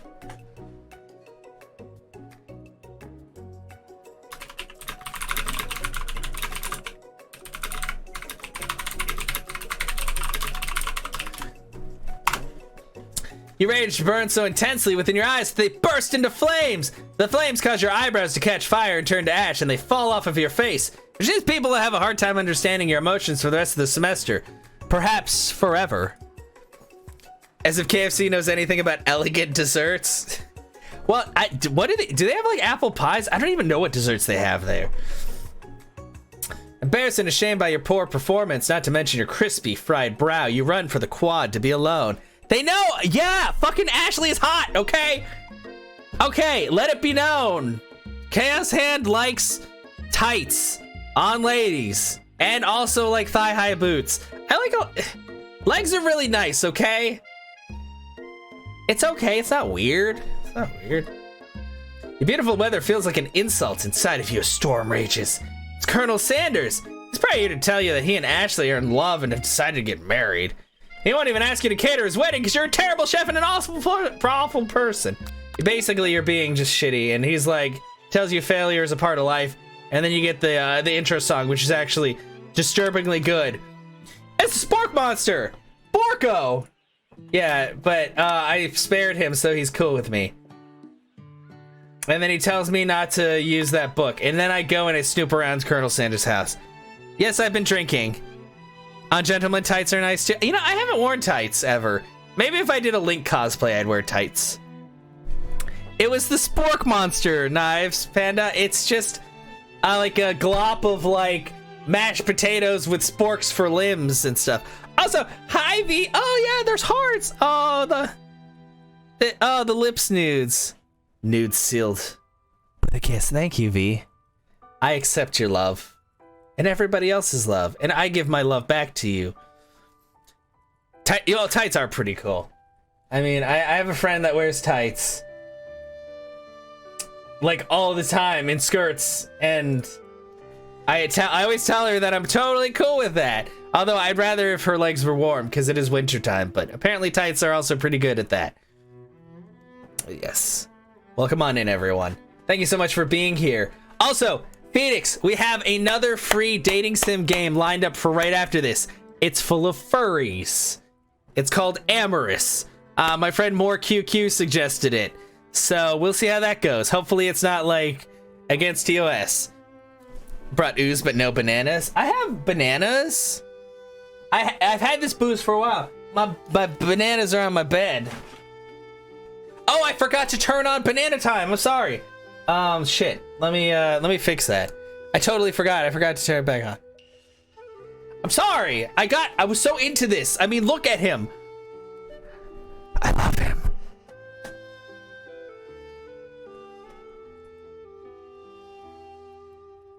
I love Colonel Sanders.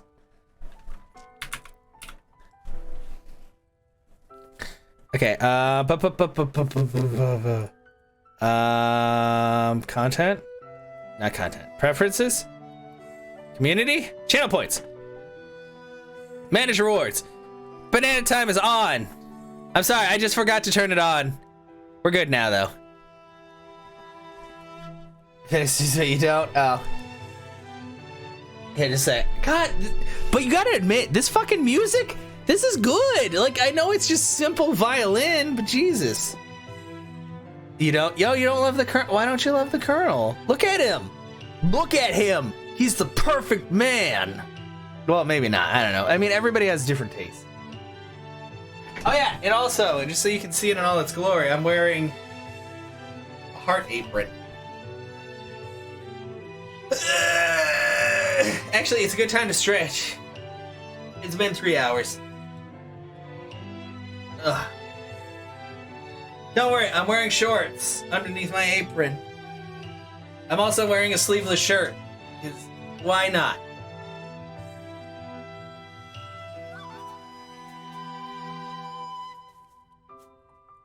Oh, I got bananas, see? There are bananas. Yeah.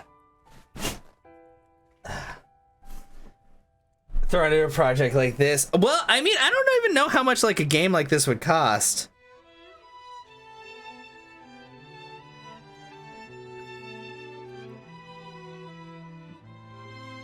To be perfect. Yeah, the soundtrack is really nice. Like, it kind of hurts me how good this game is, because there's a lot of Steam games that are really like shit. You know, I don't like to like crap on people's stuff, but seriously. Wait, why can I use this? No, why did I pick up the controller? I'm sorry, I don't know what I'm doing. Yeah. And this is where I pull out my coleslaw! Oh, does he loves my coleslaw. Fucking look at it! It's beautiful. Actually, I'm not a big fan of coleslaw, but certain places, like mom and pop places, I can eat coleslaw, because they make it different. Very little compared to the profits? Yeah, true. The shredded cabbage dish glistens in the light of Colonel Sanders' Lux hideaway. Magnificent. Together you chow down on the creamy slaw until just a spoonful remains in the bowl. Oh, Colonel Sanders, eat my creamy slaw. Come on. Do you mind if I hold on to the last bite? I'd like to have it around so I can admire it and taste it later. Think back on this moment. I lost my accent. Crap, I forgot how to be Southern. Fuck. Okay, so he's sentimental, and then he's gonna go, and I can learn more about him. Let's look at his big old cock.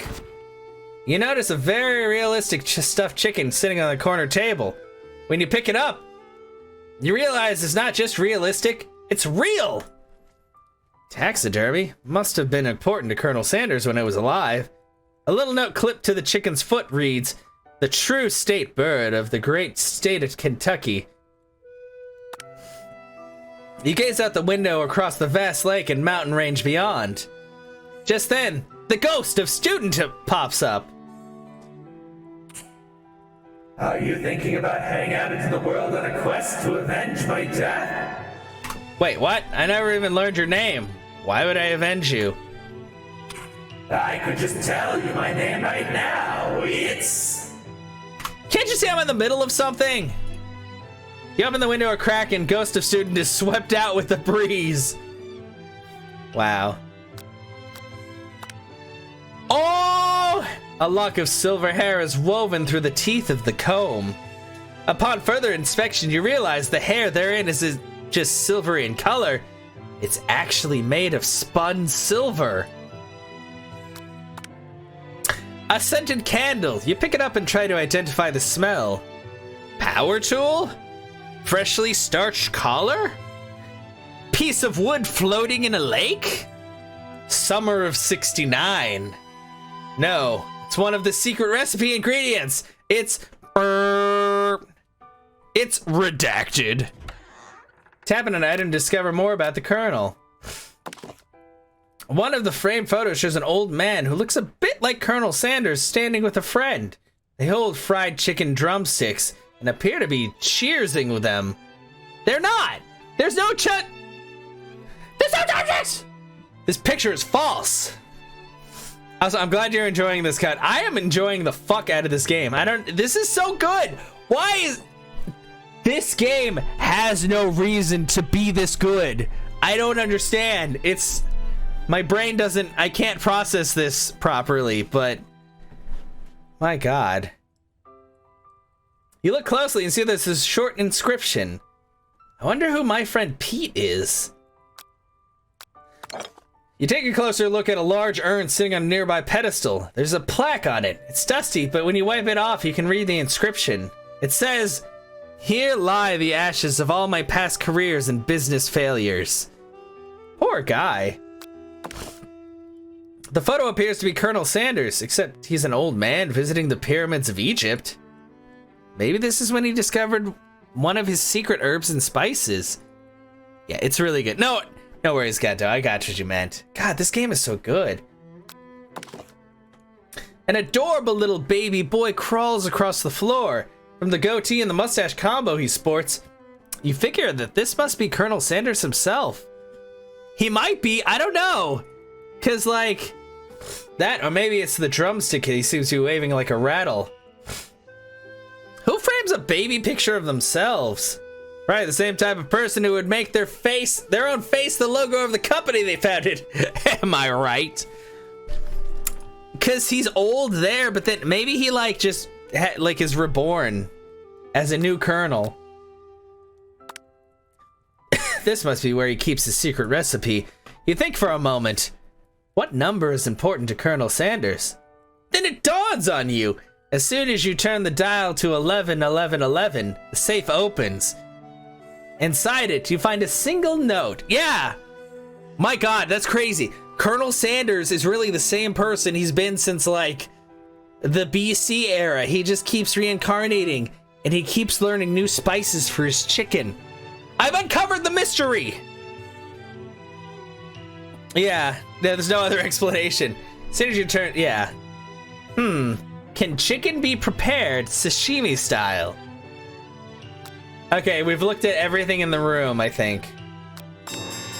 You open the door to Colonel Sanders' closet and find a row of his signature white suits hanging within. You take one of his hands. You know what? I argued that case, Kato, because I was like, no! Chicken cannot be sashimi! Chicken needs to be cooked! Don't eat raw chicken! Don't do it! I love you guys, and I don't want you to die because of salmonella. Make the game not big one, but they didn't try to do this in-house. Yeah, exactly, which is cool. Yes, thank you. That is my PSA. Don't eat raw chicken. We're gonna become the next Colonel Sanders. Yeah, I think I've done it though. Probably. I mean, people have eaten everything. Like I remember watching, like there's on the Food Network, there was like something about like sharks that get hung. They like cut pieces of shark meat and they basically leave them to like rot inside of this hut for like months, and it's a delicacy. And I'm like, I don't know about that.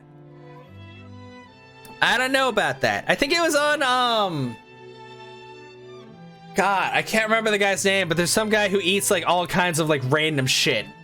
It's not Guy Fieri, it's some older dude. Oh God, I can't remember his name though. Put a bunch of money on this game and say, yeah, it is good. The jacket is a bit big for you, but it's soft and comfortable. Give yourself a deep hug, breathing in his scent. They say that home is where the heart is. Is this what they mean? Before you can look any further, you hear Colonel Sanders returning. He has a new dish that he's been working on, and he wants you to taste it. You try to act casual, until he asks you why you're wearing his jacket. I don't usually loan those out, but I must say, it does look good on you. Oh crap, the jacket! You decide that now is the moment to make your big move. Tell him you're cold, fess up with the truth. Andrew oh yeah! That's it, yes, Andrew Zimmerman. I believe that's the show it was. Whoa, this isn't that kind of game! Not that we blame you for trying, but still. Game over?! What?! What?! Why won't you let me have sex with Colonel Sanders?! I am gonna call the developers. Are you fucking kidding me? No! Give me his delicious chicken ass! Oh no, this is so far back. I was too thirsty, yeah. Oh god, there's so much that I have to get past now.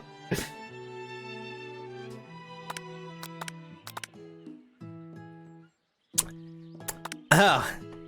Avoided cat, your ASMR word of Choice is chicken. Anyway, thank you for coming. We're gonna skip past this part. Apparently it was a little bit too finger-licking good for this game. I was expecting some sweet, sweet romance. Skipped. Silver hair, that's actually silver. Scented candle that smells like something. Him and his friend, an urn full of ashes of his past discretions. A camel, him as a baby, do I sound drunk? I'm probably okay.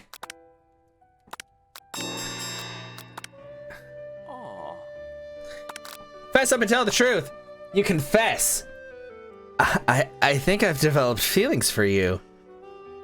I might be developing feelings for you too, but I'm concerned. I can't let anything get in the way of my dreams. Overwhelmed, you take off the jacket and run for the door. But the thought of leaving Colonel in the midst of such an emotional breakthrough gives you pause. You stop yourself. Yeah, I know, he had hearts! Colonel? Yes, Chaos Hand? I honestly think this may be the beginning of something wonderful. I think you're right. We should take things slow. You talk late into the night and drift off into a slumber. Dream sequence! Zzz. You awake to a beautiful morning in Colonel Sanders' hideaway. Did you make the right decision on how to respond to Colonel Sanders? Only time will truly tell. Today is a day that could change the rest of your life. You think about the new secret ingredients you just learned about. Burp. In some jurisdictions, burp isn't even legal. But if the recipe is a secret, how will they know? I don't remember getting this part, so I think I did good. Your thoughts are interrupted when Colonel Sanders emerges into the room. He's holding a gorgeously plated breakfast, and your mouth waters at the sight of it. Here's a simple breakfast I just whipped up. It's meth! It's LSD. It's meticulous. Oh, look at it. Look at the butter melting on large, fluffy biscuits. Oh, that drumstick glistening with the oil from being freshly fried from the cooker. Oh! Isn't it amazing? That's so dumb, but it's so... I know! I love it! That's not KFC. It is pretty art. It makes me think of when you watch like Studio Ghibli movies and the food looks so good.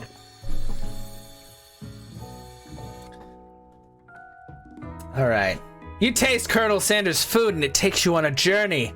When you return, he's waiting to ask you an important question. Yeah, I know KFC doesn't look that good, Panda.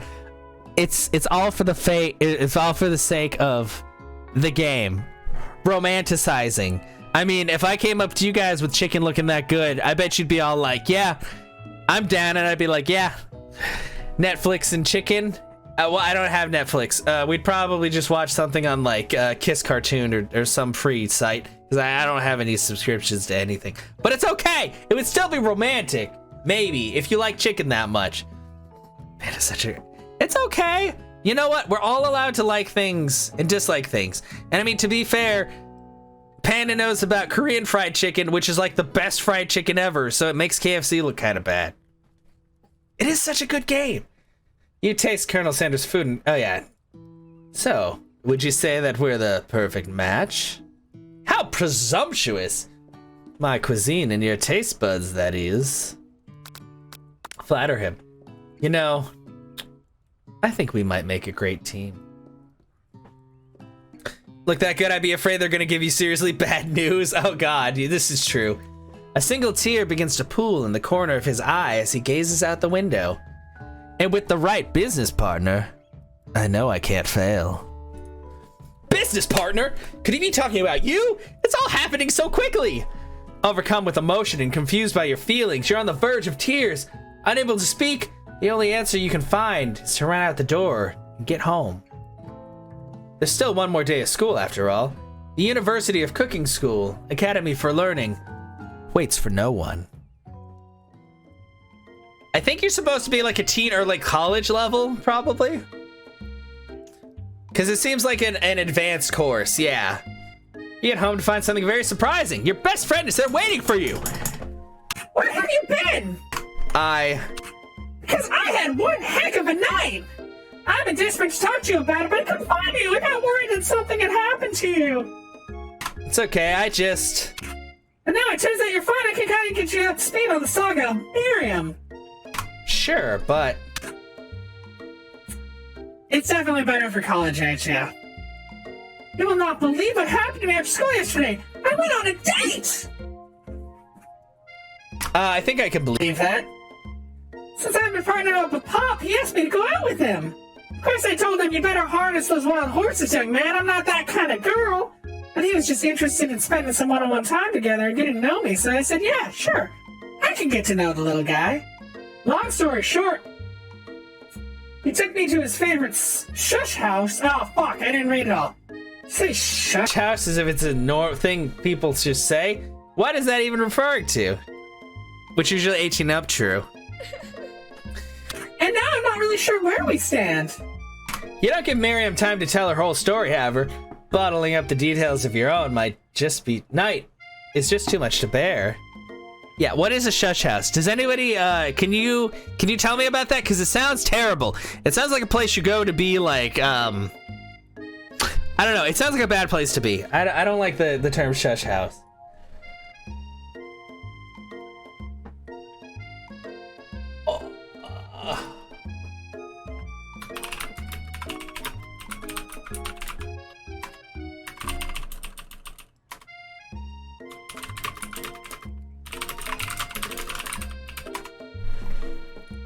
Sorry, I had to compliment my friend because Des made some like confections and they look fucking amazing.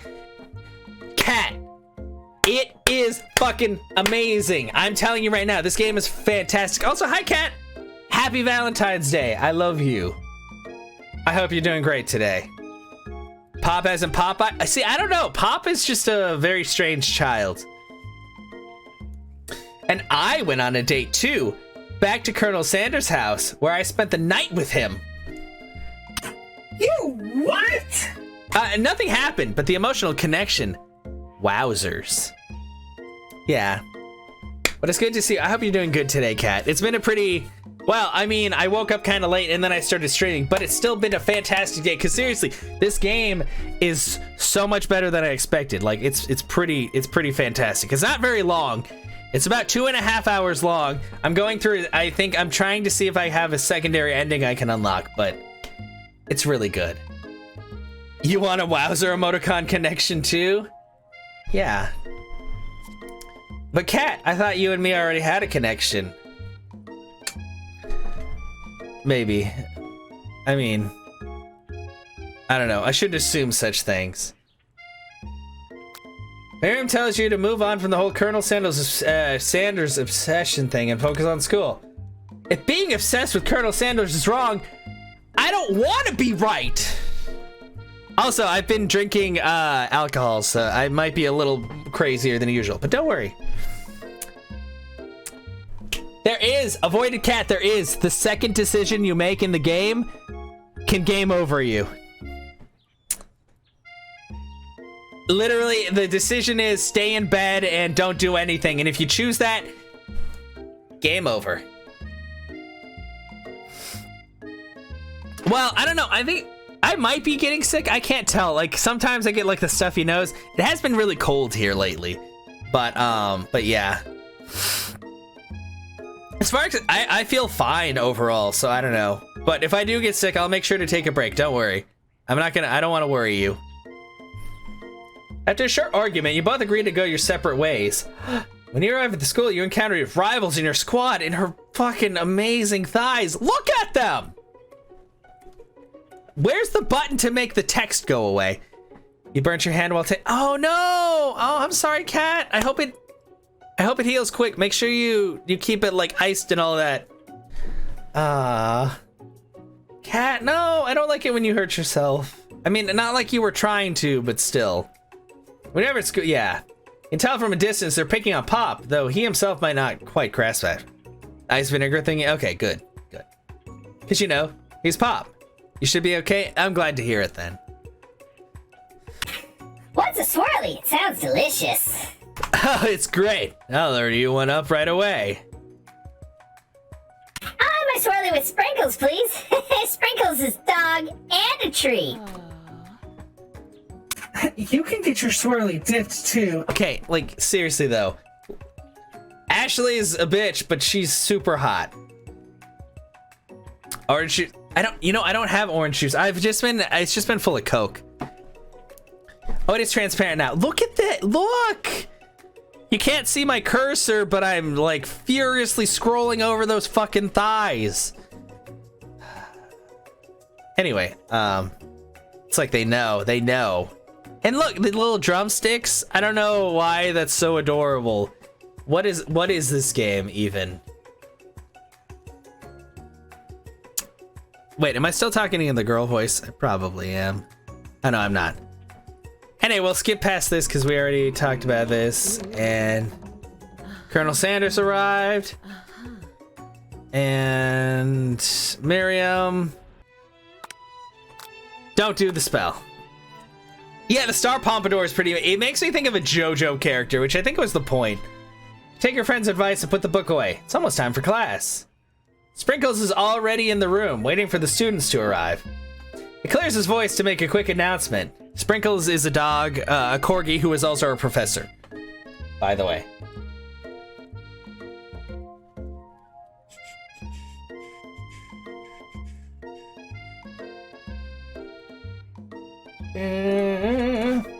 The talks.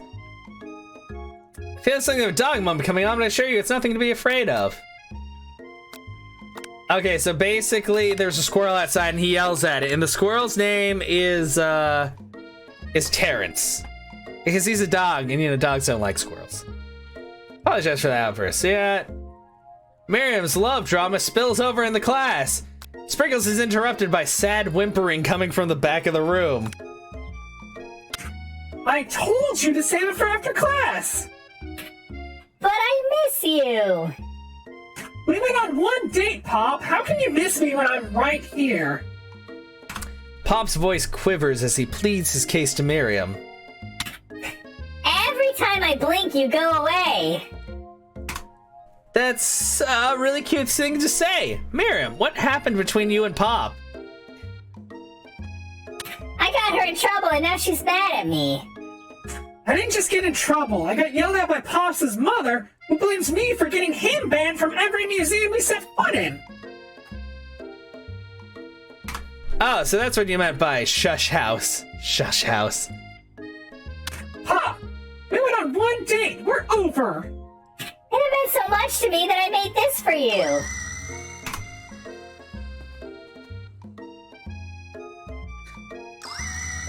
What is that? What is it? I don't know. What's in it? It's green and it has this. It's sprinkles. Too hurt to go on arguing, Pops leaves his creation behind and runs out of the room. Nothing like a loud public breakup to cast a pall over the final day of school. Oh, that was unfortunate. But we mustn't be distracted by what lies ahead. The final competition showdown challenge exam TM. I'm still working on the title, but I think you get it. Test time approaches. See you all in the arena. There was a boiled egg in there? Oh God. I didn't even notice it. I just saw like other things. And the pretzel arms. But before you can think about your upcoming competition, there's a very beautiful soul nearby in need of a pep talk. Hey, Miriam, are you okay? Oh, I'm so mad I could smash a tiny mug, spilling several droplets of hot cocoa all over the floor.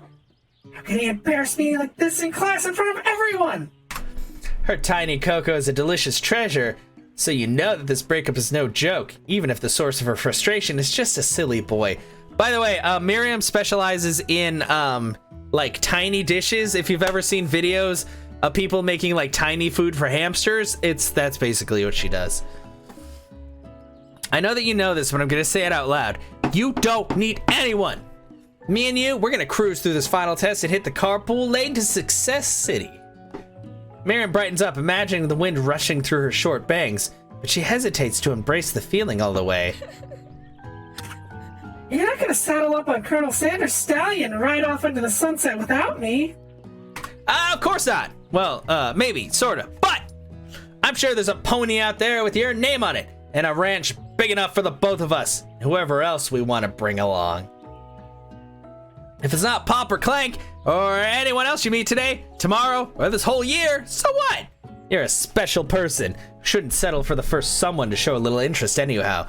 That applies to every one of you. You're all fucking amazing. You don't have to settle for the first person that shows interest, because there could be someone amazing waiting for you. There is someone always. Yes. Listen to my wisdom. Miriam gives you a big hug and wipes the tears from her cheeks. I should really have reviewed my menu for today. I'm gonna make a very special soup. And I bet Professor Dog is gonna love it up. While you were pep talking Miriam, you completely missed lunch, but that's okay, because you had a better idea of how to spend the time before exam. You decided to head to the arena early to practice a dish. Yeah, you guys are all fucking fantastic, and that's why I say Valentine's Day is an important day to a lot of people, but at the same time, guess what? You can love anyone any fucking day of the year. Valentine's Day is partially something cooked up by America and other places to make you spend a lot of money on chocolate. Best thing to do, buy that chocolate the day after when it's half off. Self-love too, exactly. Treat yourself. Yeah, you guys are all fantastic. You don't have to wait for someone to treat you right. You can treat yourself right. You want some ice cream? Ice cream actually sounds really good right now. Buy the double of the chocolate the next day. Exactly. Profit. This is it, the location of your final challenge. A test of will, test of courage, test of talent. And don't share it, exactly. You know, that's right. And a chance to beat the pants off of Van, the supposed man, and his eviler counterpart, Ashley. As planned, you begin to run through a quick test of recipe you've been working on. Chaos Hand's famous chicken pot pie. Okay, just so you guys know, I'm gonna chug the rest of this drink, and then I have to use the bathroom really quick, but we will finish this out and see if it changes the ending. And no matter what ending we get, we are gonna go start on the next game, which is a game called Amorous, which is about anthropomorphic animals and love. There was a Birdman and stuff. Also, hi Dixies, welcome and happy Valentine's Day. Yeah, chicken pot pie is fucking amazing. But yeah, we're gonna finish this off. It's only like half the cup, and then I'm gonna take I gotta go to the bathroom. God no, you want to sleep? What? You'll be fine. It's only like 10 o'clock for you. Oh, I didn't. I should get it. I'll get Amorous, and then if I finish that fast enough, we'll do Dream Daddy, because this is gonna be a long stream, guys. This has been fantastic so far. This game is so good.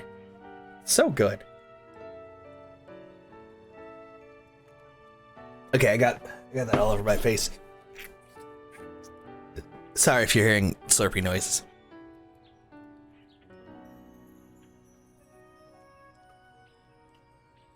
Okay, I can't quite chug that because it keeps on like trickling through my mustache. Which is probably fine. I probably shouldn't chug things right now. Affiliate link for the game because you want. Oh, this one? This one specifically? Here, let me I'm gonna go to the bathroom really quick. When I come back, I'll make a link for it so that I can show you guys it in chat. Because this game is actually, it's a lot of fun. I think there's multiple endings. I just haven't like unlocked them all. But I'm gonna use the bathroom really quick. I'm just gonna leave it up on the screen because the BRI fact screen has nothing. But I'll be right back. Yeah, I'm back. Alright, dressing up in full peak Japanese school over the women gap. Wait, what? Playing bass? What? Sorry, I grabbed some ice cream because it's been almost 4 hours, so I was like, I need to get something in my stomach to make sure I can keep going. So there's ice cream. I need something more than just alcohol. But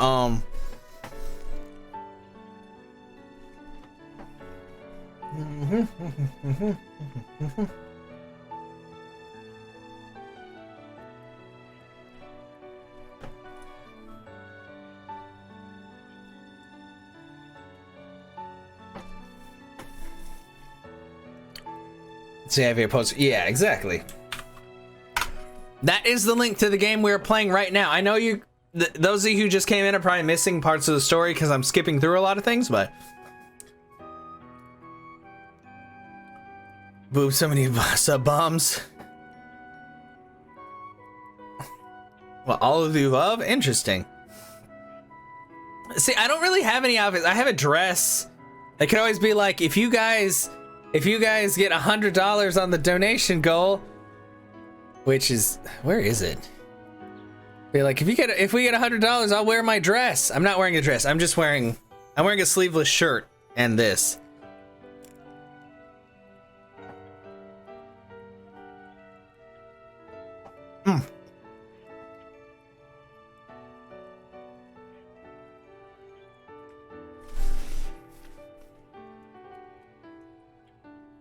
Sorry, you're just watching me like eat this ice cream now. But this will help with my throat too, because I've been talking. That's the one thing about dating sims, there's a lot of talking.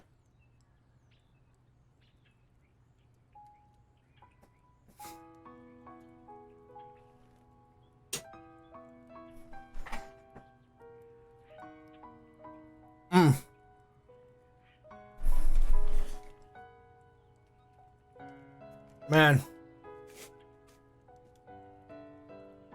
Eventually I want to get up to 50 subs so I can get that final emote unlocked. Speaking of which.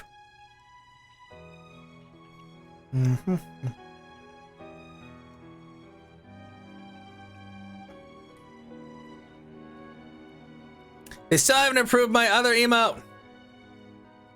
You got fake boobs? Oh, that's a lot. I don't have anything like that.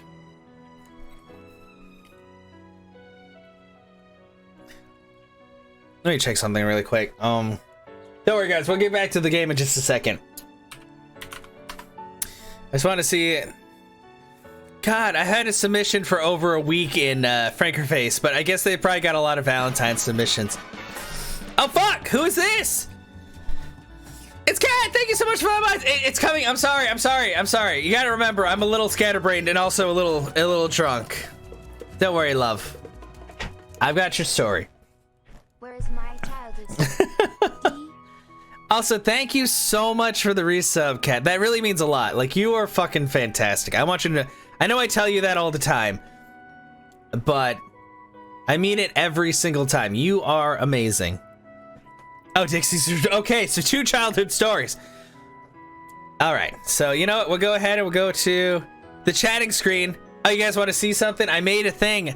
Granted, apparently I don't have the right software to make it invisible, but do you guys like that transition I made there? Also, man, I look pretty drunk, don't I? Yeah, it's just a banana thing. So if I'm like on the computer, like if I go back to the computer, it'll just be the swipey, but then I would yeah, because it's a yeah, that's the thing that sucks. I need Sony Vegas to make it invisible. I have Movie Studio, which is like a step below Sony Vegas, but it doesn't have the things to like do the alpha channels, which really sucks.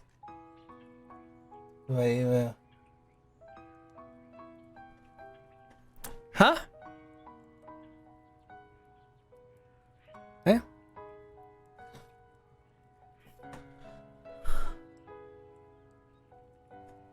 Okay, something is said. Okay, I'm sorry. I keep getting distracted. Guys, everybody, I apologize. You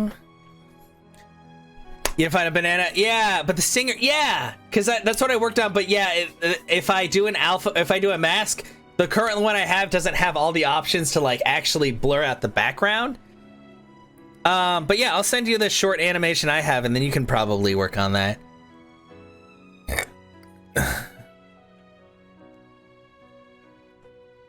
Is that the right one?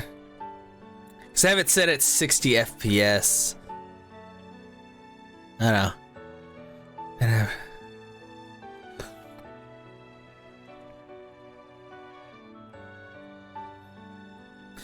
Yeah, I saw it, Phoenix. I'm constantly... Okay. I got it. God, I'm sorry. I'm drunk and I need 2 childhood stories out. Okay. So first up, Kat's childhood story.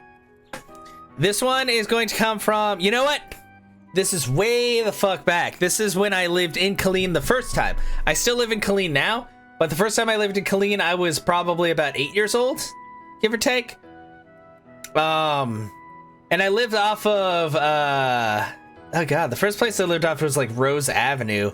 I don't really remember a lot about that house, except for the fact that my mom had like a million like fucking rose bushes. It was really beautiful. It sucks because when we sold that house, the people like got rid of all of the rose bushes because, I don't know, I guess they just couldn't take care of them or something. But I remember that house. That's where we got our first, let's see, let me make sure this is right. Sorry, banana stinger.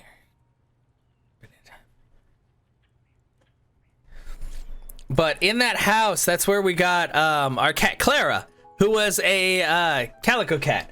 Just so you know, we got a cat later who was also a calico cat.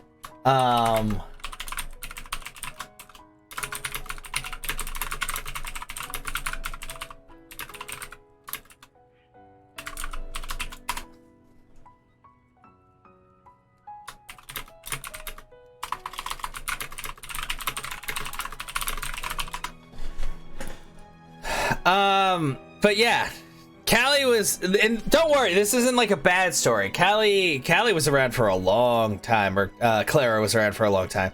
But the funny thing is, like, Clara, I don't know if you guys have had too many cats and stuff before, but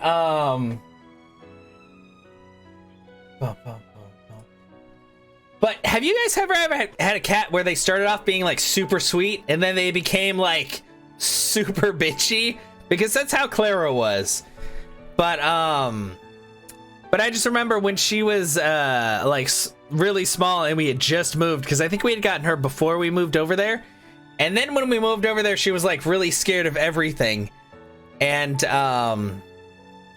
it took her a couple of weeks to really come out. Your cat Kiki's like that? Yeah. Well, I don't know. Phoenix, like, she became like, she just like hated everything. Like, sometimes cats stay about the same between like being a kitten and growing up, but she just like, it was like a complete 180 where she was like super sweet to us, and then she just like fucking hated everyone except for like the 5 of us, which is my parents and me, my brother, and my sister. But the way that we actually got her like out to really like integrate, I guess, into the new house and everything was from it was just like a little fish toy and bottle caps. We found out that, I mean, anybody who has cats probably knows that cats like absolutely love bottle caps more than anything, just because they're small and colorful and they can like flick them around. Kiki friend sweet lovable 2 bitch once we moved away. Ah, that sucks. It's weird because you figured cats would be a little bit more territorial when they're stuck in a place with other cats. But yeah, like we but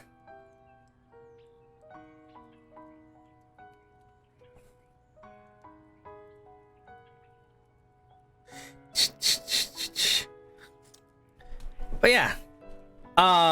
But she really liked us. She just didn't like any other kids or anybody else that showed up. Like, she was very unhappy with anybody else, so she would always hide. But with us, she was really happy.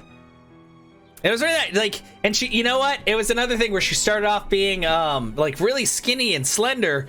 But another thing I've noticed with like calicos, and I think other cats too, but every time we've had a calico and we've gotten them fixed, especially because, you know, calicos are like 95% female or something. I think it's very rare to have a male calico cat, but they always get like that little paunch.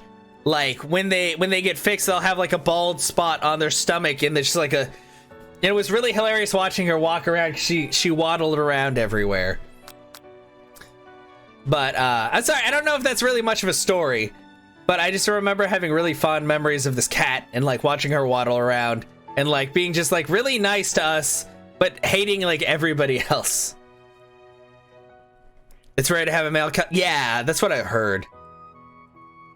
But yeah, she was like the first cat we had for a very long time. She lived to be almost 20 years old, I think, actually. She was very long lived.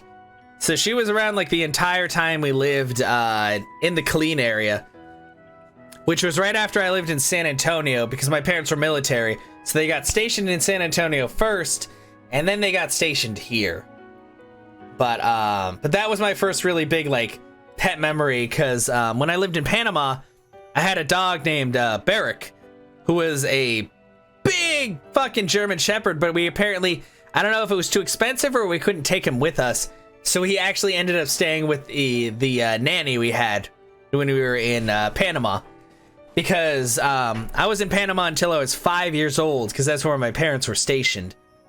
And that's when I moved to Texas. And this is where I've lived like my entire life other than that. Like I've visited other places, but Texas is kind of a cheap place to live and all that. So it's just, you know, we kind of stuck around here.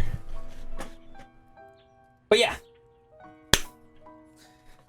That's my childhood story for Cat. Hopefully, I'm sorry, I kind of like rambled on there, but I mean, this is all like about learning a little bit more about me, I guess. I already told the story about when we were in San Antonio and we used to throw like grapes and underwear at the ceiling fan in the second floor. We were strange kids. Oh, there we go. Also, sorry, I hit the table or my desk, but I just had a revelation. Because the other childhood story for Dixie's is where my love of video games stemmed from. Because I had played video games before. Like we had a Nintendo. We never had a Super Nintendo. I was the one who bought our first Super Nintendo like after we had gotten like a PS2 and an N64 and all that. But my big love of like Final Fantasy games and video games stemmed from when I had a babysitter. That was also when we were living in Killeen, because our babysitter had a Super Nintendo and I think he played through both Final Fantasy V and Final Fantasy VI on his Super Nintendo. And the thing I remember the most from that was whenever he did the airship battles, because they were like the most epic thing ever to me. You know, it's one thing to fight like enemies and stuff, but actually like fighting shit on the airships and all that was like mind-blowing. I mean, and at the time, like, it was extraordinary because that was like the pinnacle, you know? The Super Nintendo was like the fucking best. This was back when I was like 7 or 8 years old. I was still very young. But that's what got me into my love of Final Fantasy, because I was like, this is amazing, you know? Like, I never really minded the turn-based battle system because I was just like, there's so much like going on and there's so much like awesome stuff. It was just like a grand adventure, basically. So that's my story to you, Dixies, is that the thing that really actually got me into video gaming, like seriously, especially RPGs, was watching our babysitter play through Final Fantasy V and VI. Like, I remember playing, you know, Super Mario and Zelda 2 and Zelda 1 and stuff like that way back. But I really got into video games after that point in life. It's kind of weird to think how things have evolved since then, you know? I mean, last night I was at the Bit Bar with a couple of friends, and the Bit Bar is a barcade here, which, you know, it's just a bar with like arcade machines. And I learned last night that Dig Dug 2 is a real thing, and it's actually a really awesome game, and I'm actually kind of good at it. So, yeah. I have bragging rights, kind of, maybe. I don't know. But yeah, Dig Dug 2, it's so weird to think of how like entertaining a lot of older games still are now, even though they're so simplistic compared to a lot of things we're playing, you know? You remember to play all the Lego Star Wars games, got you into gaming? Nice! Here, we'll switch back to the computer now, though, because we need to finish this out and see what Mr. Colonel Sanders has to think of what we're doing. Also, goddamn, I have a bunch of alerts. Okay, anyway. Found a games for you to stream you might like to play. What do we got? Catherine. Oh, they have the classic one? Oh, it's only $6? Don't they have the HD version now, or is this actually like? I know there was like more deal, because isn't there a third girl now? I'm sorry, I keep getting like fucking confused, but that's really not bad. Also, I need to check my email because Phoenix just gifted me something. Oh, you gifted me Dream Daddy! Redeem. I'm sorry, guys. I am like in 50,000 different places at once. Okay. What we're gonna do,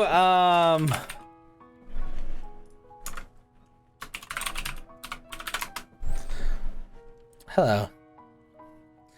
Gotta submit my special access code.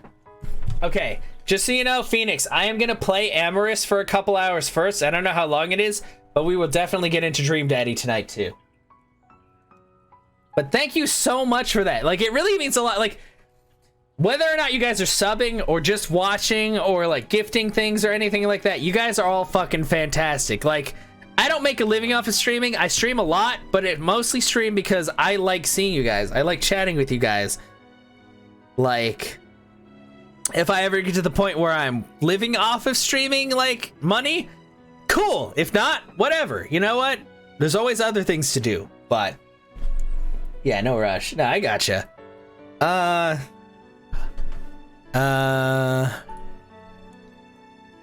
there we go.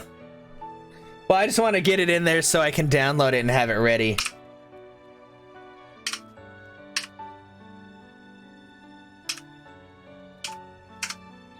Oh, that didn't work. Oh, I'm probably in a weird voice. Don't worry about it.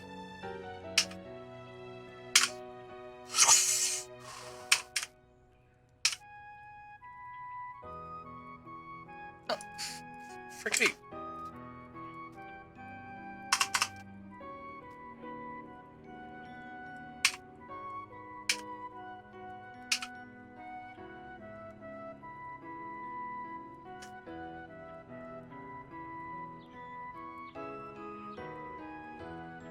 At least we have this cool music.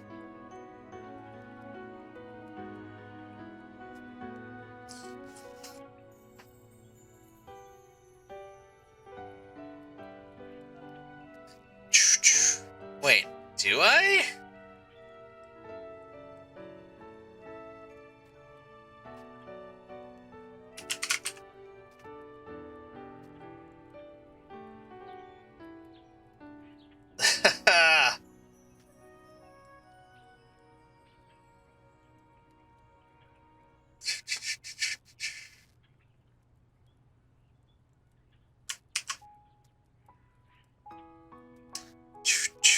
Sorry about that, guys. There's a lot going on. So Billie Eilish just dropped a James Bond theme. What? The only thing I know about Billie Eilish is that she like sounds very bored all the time. Maybe that's a part of her music, but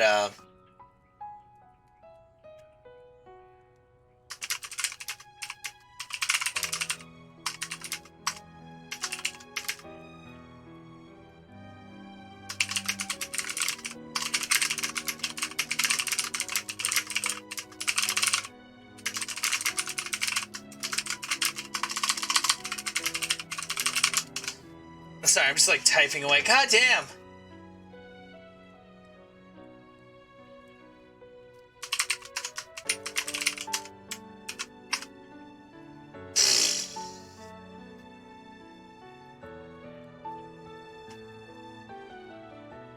They hit you really? No, seriously. Like Dixie's, every song I've heard of her, she's just kind of like,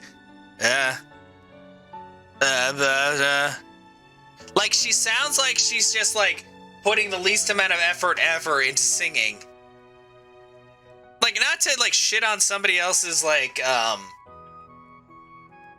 their style and all that, but I just can't get into her music because she just literally sounds like somebody who doesn't want to be doing what they're doing. Okay, anyway, back to the game. Thank you everybody for dealing with the fact that I am like super all over the place and also a little bit drunk. Speaking of which, let me finish this up. Like I said I was going to.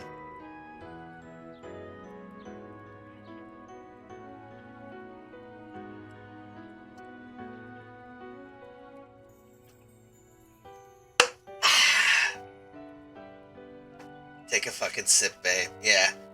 Yeah, no, she looks like she's always like got the like kind of like half closed eye look. I don't know. Like, you know what? I can't say like I'm a huge connoisseur of music or anything. Well, I like music a lot, but like her stuff I just can't get into because I don't know. She just seems so disinterested. Yeah, that's her thing, but it's not my like. I like music with energy. Granted, I listen to a lot of Ninja Sex Party and TWRP and all stuff, but I can't do that. Like, I like people who have like a presence, and to me, she doesn't have much of a presence. Okay, anyway, sorry guys, back to the game.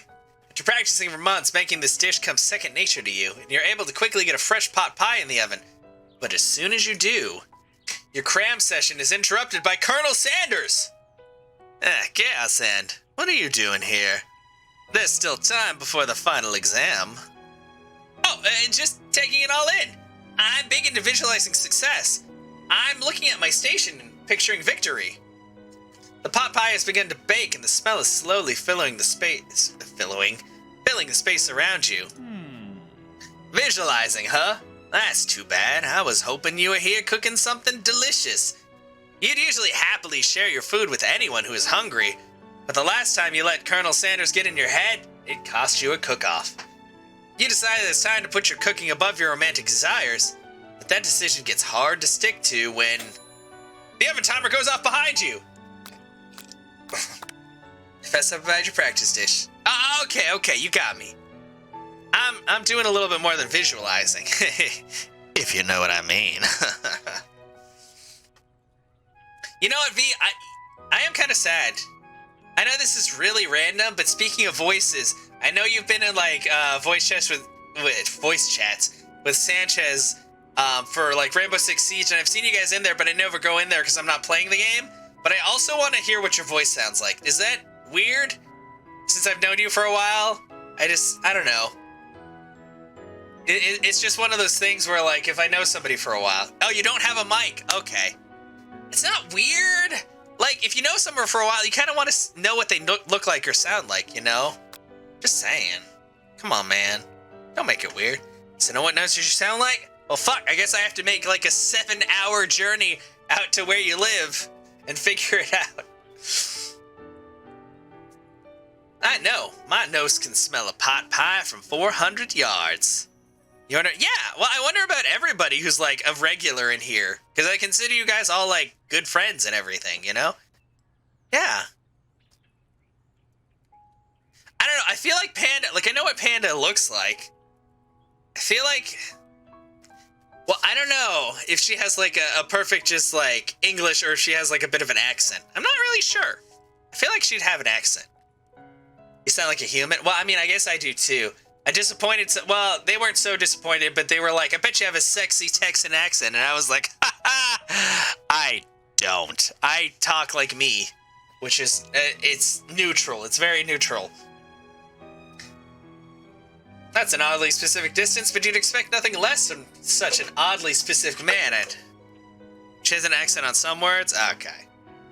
You knew it was a pot pie just from the smell. Not just a pot pie, but a chicken pot pie with an all-butter crust. And my nose is telling me something else. Oh no, is it burning? Haha, no! I can smell that it was made with a heaping helping of TLC.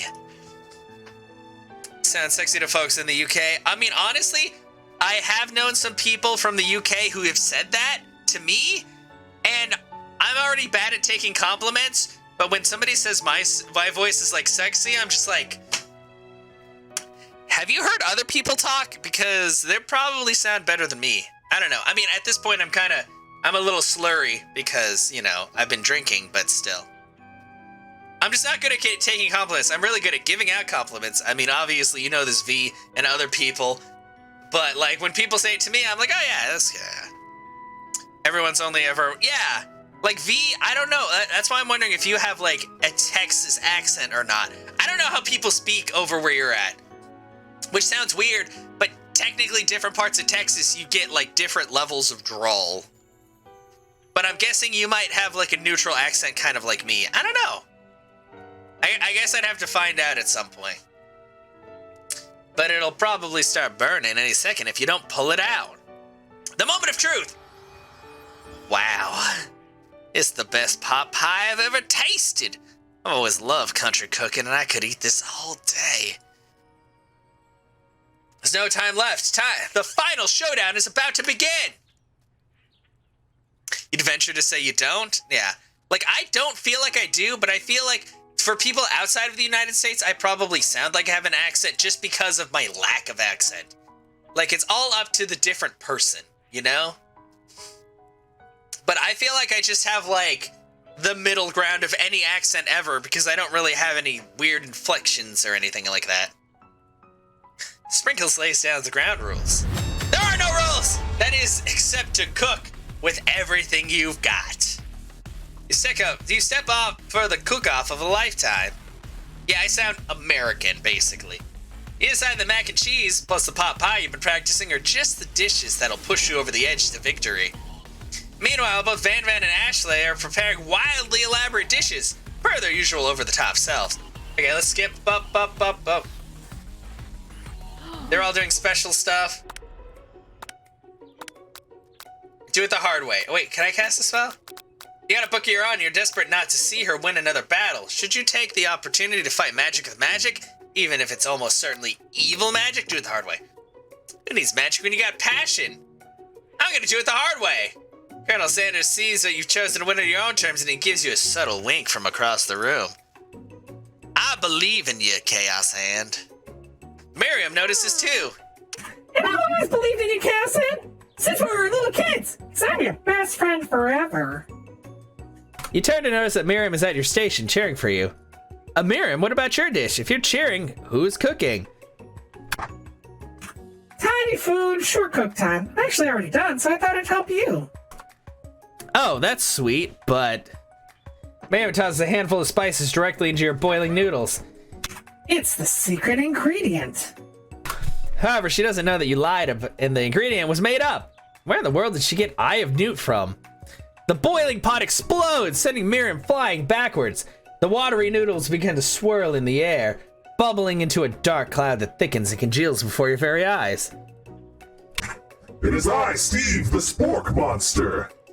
Steve? Wait, what happened to Borko? You're not here to battle me, are you? We Spork Monsters are many. I think Borko had the day off. You have conjured Steve, and I hate to battle, so I'd say you're doing all right. Yeah, nobody needs grease birds. It's gross. It sucks. Hey, you're in the middle of a cooking competition. I love this stuff. It's better than on TV. Crazy kids and your culinary skills really impress me. Mind if I hang out? I'm sorry, Steve, but I'm kind of in the middle of something. Do you mind? Steve, the Spork Monster, notices you've got your grimoire stashed beneath your cooking station. See what you're up to? Crisscross some magical items that accidentally summon me, huh? Yeah, you guessed it. Sorta. If you're here, would you mind tossing some fresh noodles in a pot of salted water? I'd love to. I was wanting to be top chef, actually. You know, when I was just a little spork pup back in the old country. You can feel Spork Monster winding up to tell a very long and involved story. You don't know exactly where they came from, but it seems like it was probably lonely there. Actually, you know what? Maybe you should watch from the stands. I really need to focus on the competition. I understand. It's kind of like that time in monster school I had fallen asleep during scare tactics class, and when I woke up... You toss a serious stare at Steve, and he takes the hint. Never mind. I'll tell you later. Good luck. Having suffered this huge setback, you don't know how you could ever win. You summon extra power from deeper within yourself. I can do this. I haven't shakes. I came to win. Your hair turns mac and cheese orange as culinary energy flows through your body. My heart is pure. My hands are steady. My taste buds have been preparing the whole lives for it. Yes, Chaos Head. You are the chosen one. You will avenge me. The power you'd been summoning immediately fades back out. You interrupted my inspiring monologue. Sorry. My heart is pure. My hands are steady. My taste buds have been preparing their entire lives for this moment. I will show the world my cookery. You begin to levitate off the ground. Energy courses through your body. You know that with this power you can do anything! Except turn back time, which would be super useful because while you were powering up, Your chicken pot pie overcooked in the oven and can't be served. But don't worry, dear Chaos Hand. You may have suffered some setbacks, but all is not lost. Impressed with your fortitude, Colonel Sanders decides that you have earned his support. I've been watching you today, and I must say, I am truly impressed. You've been thinking on your feet, rolling with the punches. He steps up to your station and stands right beside you. I'm here to help. All you managed to make is mac and cheese, and time is almost up, so you're going to need it. But Colonel Sanders, what about the test? What will happen to you? What about the rules? Following the rules has never been my thing. I follow my heart. What a guy. Colonel Sanders unfolds a delicate white towel to reveal the most delicious fried chicken tenders you've ever laid your eyes on. And besides, sometimes unexpected combinations can have surprising effects that surpass their individual efforts. Are you suggesting if we combine forces, we can form the perfect food union? Okay, time's up. Blah, blah, blah. They're gonna do their stuff, and he's gonna check, and he says it's good. And for a dish, udon. She makes a tiny udon, and he loves it. And then he gets kicked out because he has an urchin bowl, and he can't eat it because it's fucking gross, and also pokes his tongue. Ashley makes a dish, but she says that he can't eat it because it's made for looking at and not eating. And bless her delicious thighs, but she fucked up. I haven't seen a VR game for it. No, Rubik. I've only played this game, and it's actually really fucking good. RTL Saturday German, Kentucky Schreit Efken. How you doing, Link? Welcome. And we made a macaroni tender bowl, and it's from somewhere in the room, a literal drum roll place. I'm sorry, I've been drinking. Just when I thought I'd seen anything in this kitchen, you give me this thing and completely blow me away. In my 49 dark years of life, I've never tasted anything so delicious and perfectly balanced. So delicious, in fact, that everyone passes the class. You pass, and you pass, and you pass, and you get a pass. Everyone gathers around and partakes of the mac and cheese bowl. They all seem to transcend this reality into another dimension. You win! Together, you and Colonel Sanders have made a new menu item.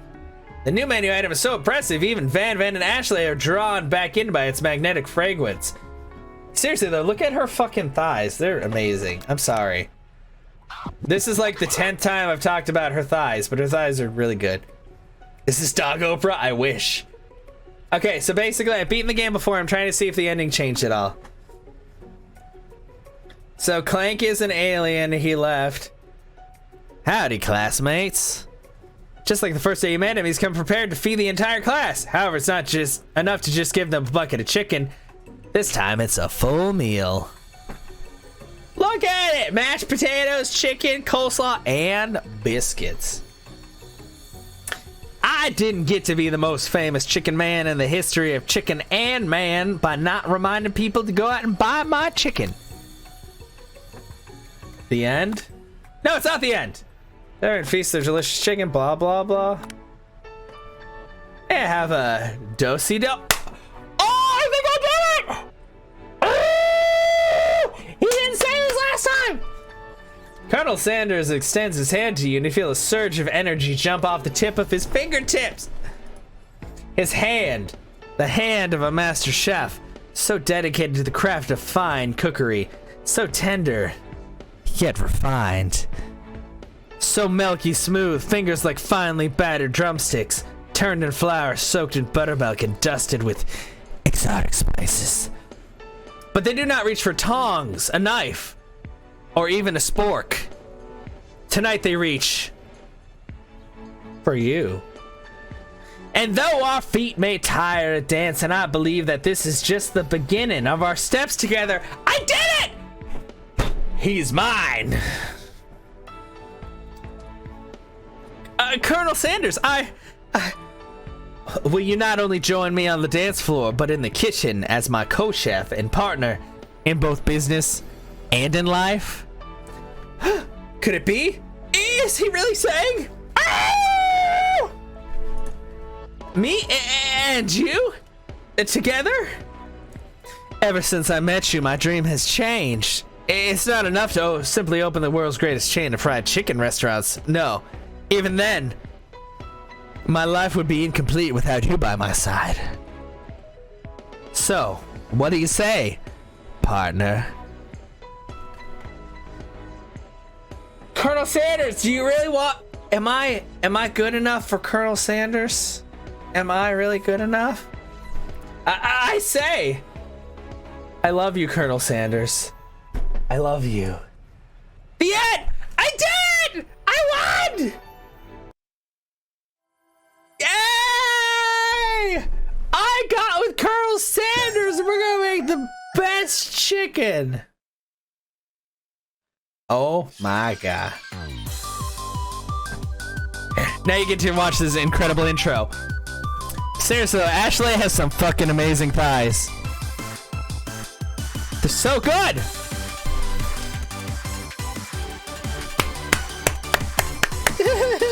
So good! Ah! How is this game so good? Look at him! What is this? And the music. The music's so good. How is this game so good? I thought it was a joke, but it's made me feel feelings. We did it, guys. We got Colonel Sanders' eternal love.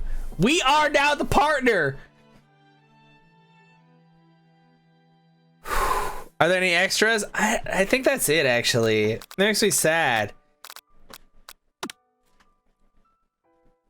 Okay, game writer, Alexei Bochenek, Charlie Volpe, technical director, junior developer Daniel Robinson, Brian Nguyen was character design, character artist, Siobhan Kinnan, code and illustration, the UI designer, Stephanie Strominger, background artist, Matthew Vince, Ruslan Isiranov, FX, Vince Stimpton, music and SFX, Hexany, executive producer, Matthew Seymour, producer, Caroline Castro, cinematic director, Trevor Conrad, cinematic storyboard artist, Stephanie Strominger, cinematic animation, Shadowpop, additional programming, Colton Dick.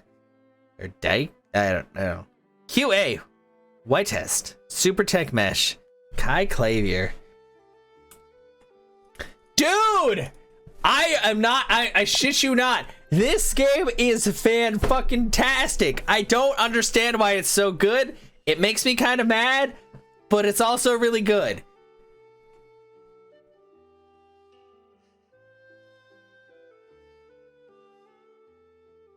This was like this was a 7 sense experience. We only have 5 senses, but he touched every part of me.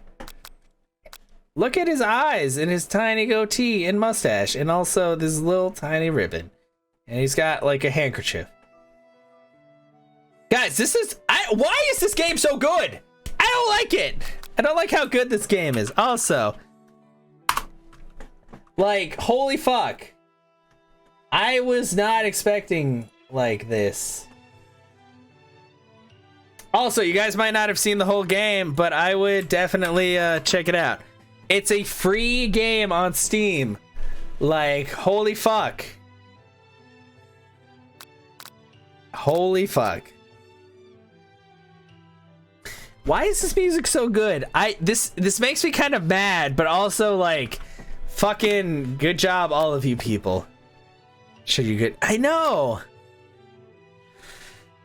Okay, guys, it's on to the next game. Yes, because we got the best ending.